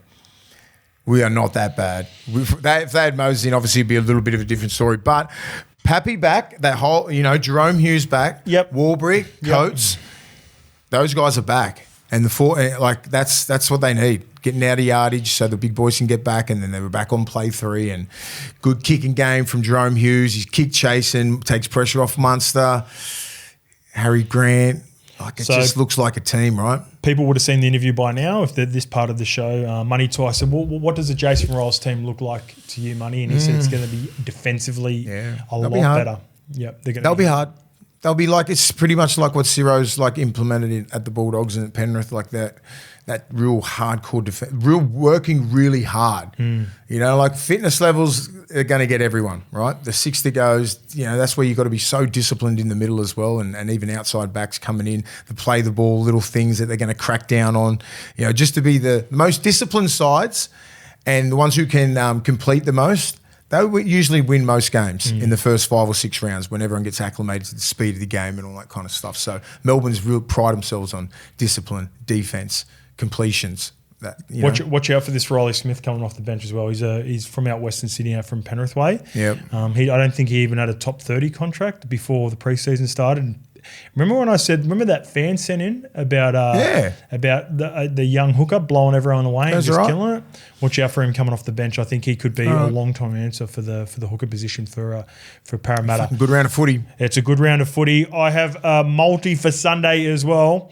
You talked about the big names returning, mate, and I did consider that with my bet as well. I think Parramatta are going to be a lot better, but there's just too much class in that back line. So I'm going to go to the back 3. Ryan Pappenhausen, Will Warbrick, and Xavier Coates all to score. Yep. They do a good job down there at Amy of spreading the ball both sides. When you've got Munster on one side, you've got Hughes on the other. There's just so many ways they can pick and pull you apart, and I can see just a number of times where Pappy's out the back of shape and either scoring or there's just Will Warbrick and Xavier Coates strolling over. I like the back rolls as well. But wouldn't be surprised both those back rolls see some clear light. That is my same game multi for Sunday, mate. All right, my best bet. This is what I'm going to do every week just to finish off as well. My best bet multi of the week. I'm going to have a team at the money line, so just a team head-to-head. And for this week, it's the Brisbane Broncos. I think they're the best bet, $1.44 for them. When I put this bet on yesterday, this bet was placed at the 5th of March. Wednesday, the 5th of March at 4 p.m, by the way, so the odds could have changed. Brisbane Broncos head-to-head. I like them against the Roosters. I like the way they've looked. I love Madge being up there. The next game at the line, I think 3.5 is a good line for the Newcastle Knights against the West Tigers with no Buller and Api Koroisau, like I mentioned before for my Friday multi. And he's a part of my Saturday multi. Tom Trbojevic, anytime, is going to be my anytime try scorer. They're my best bets for the weekend. Nice and simple. We'll see how it goes. $10. I've got $10 on each of those bets. Gamble responsibly, people. And enjoy your football. Anyway, enjoy the weekend. Proper round 1. Let's go. Get into it. Bang. Woo. Chances are you're about to lose. For free and confidential support, call the number on the screen or visit the website.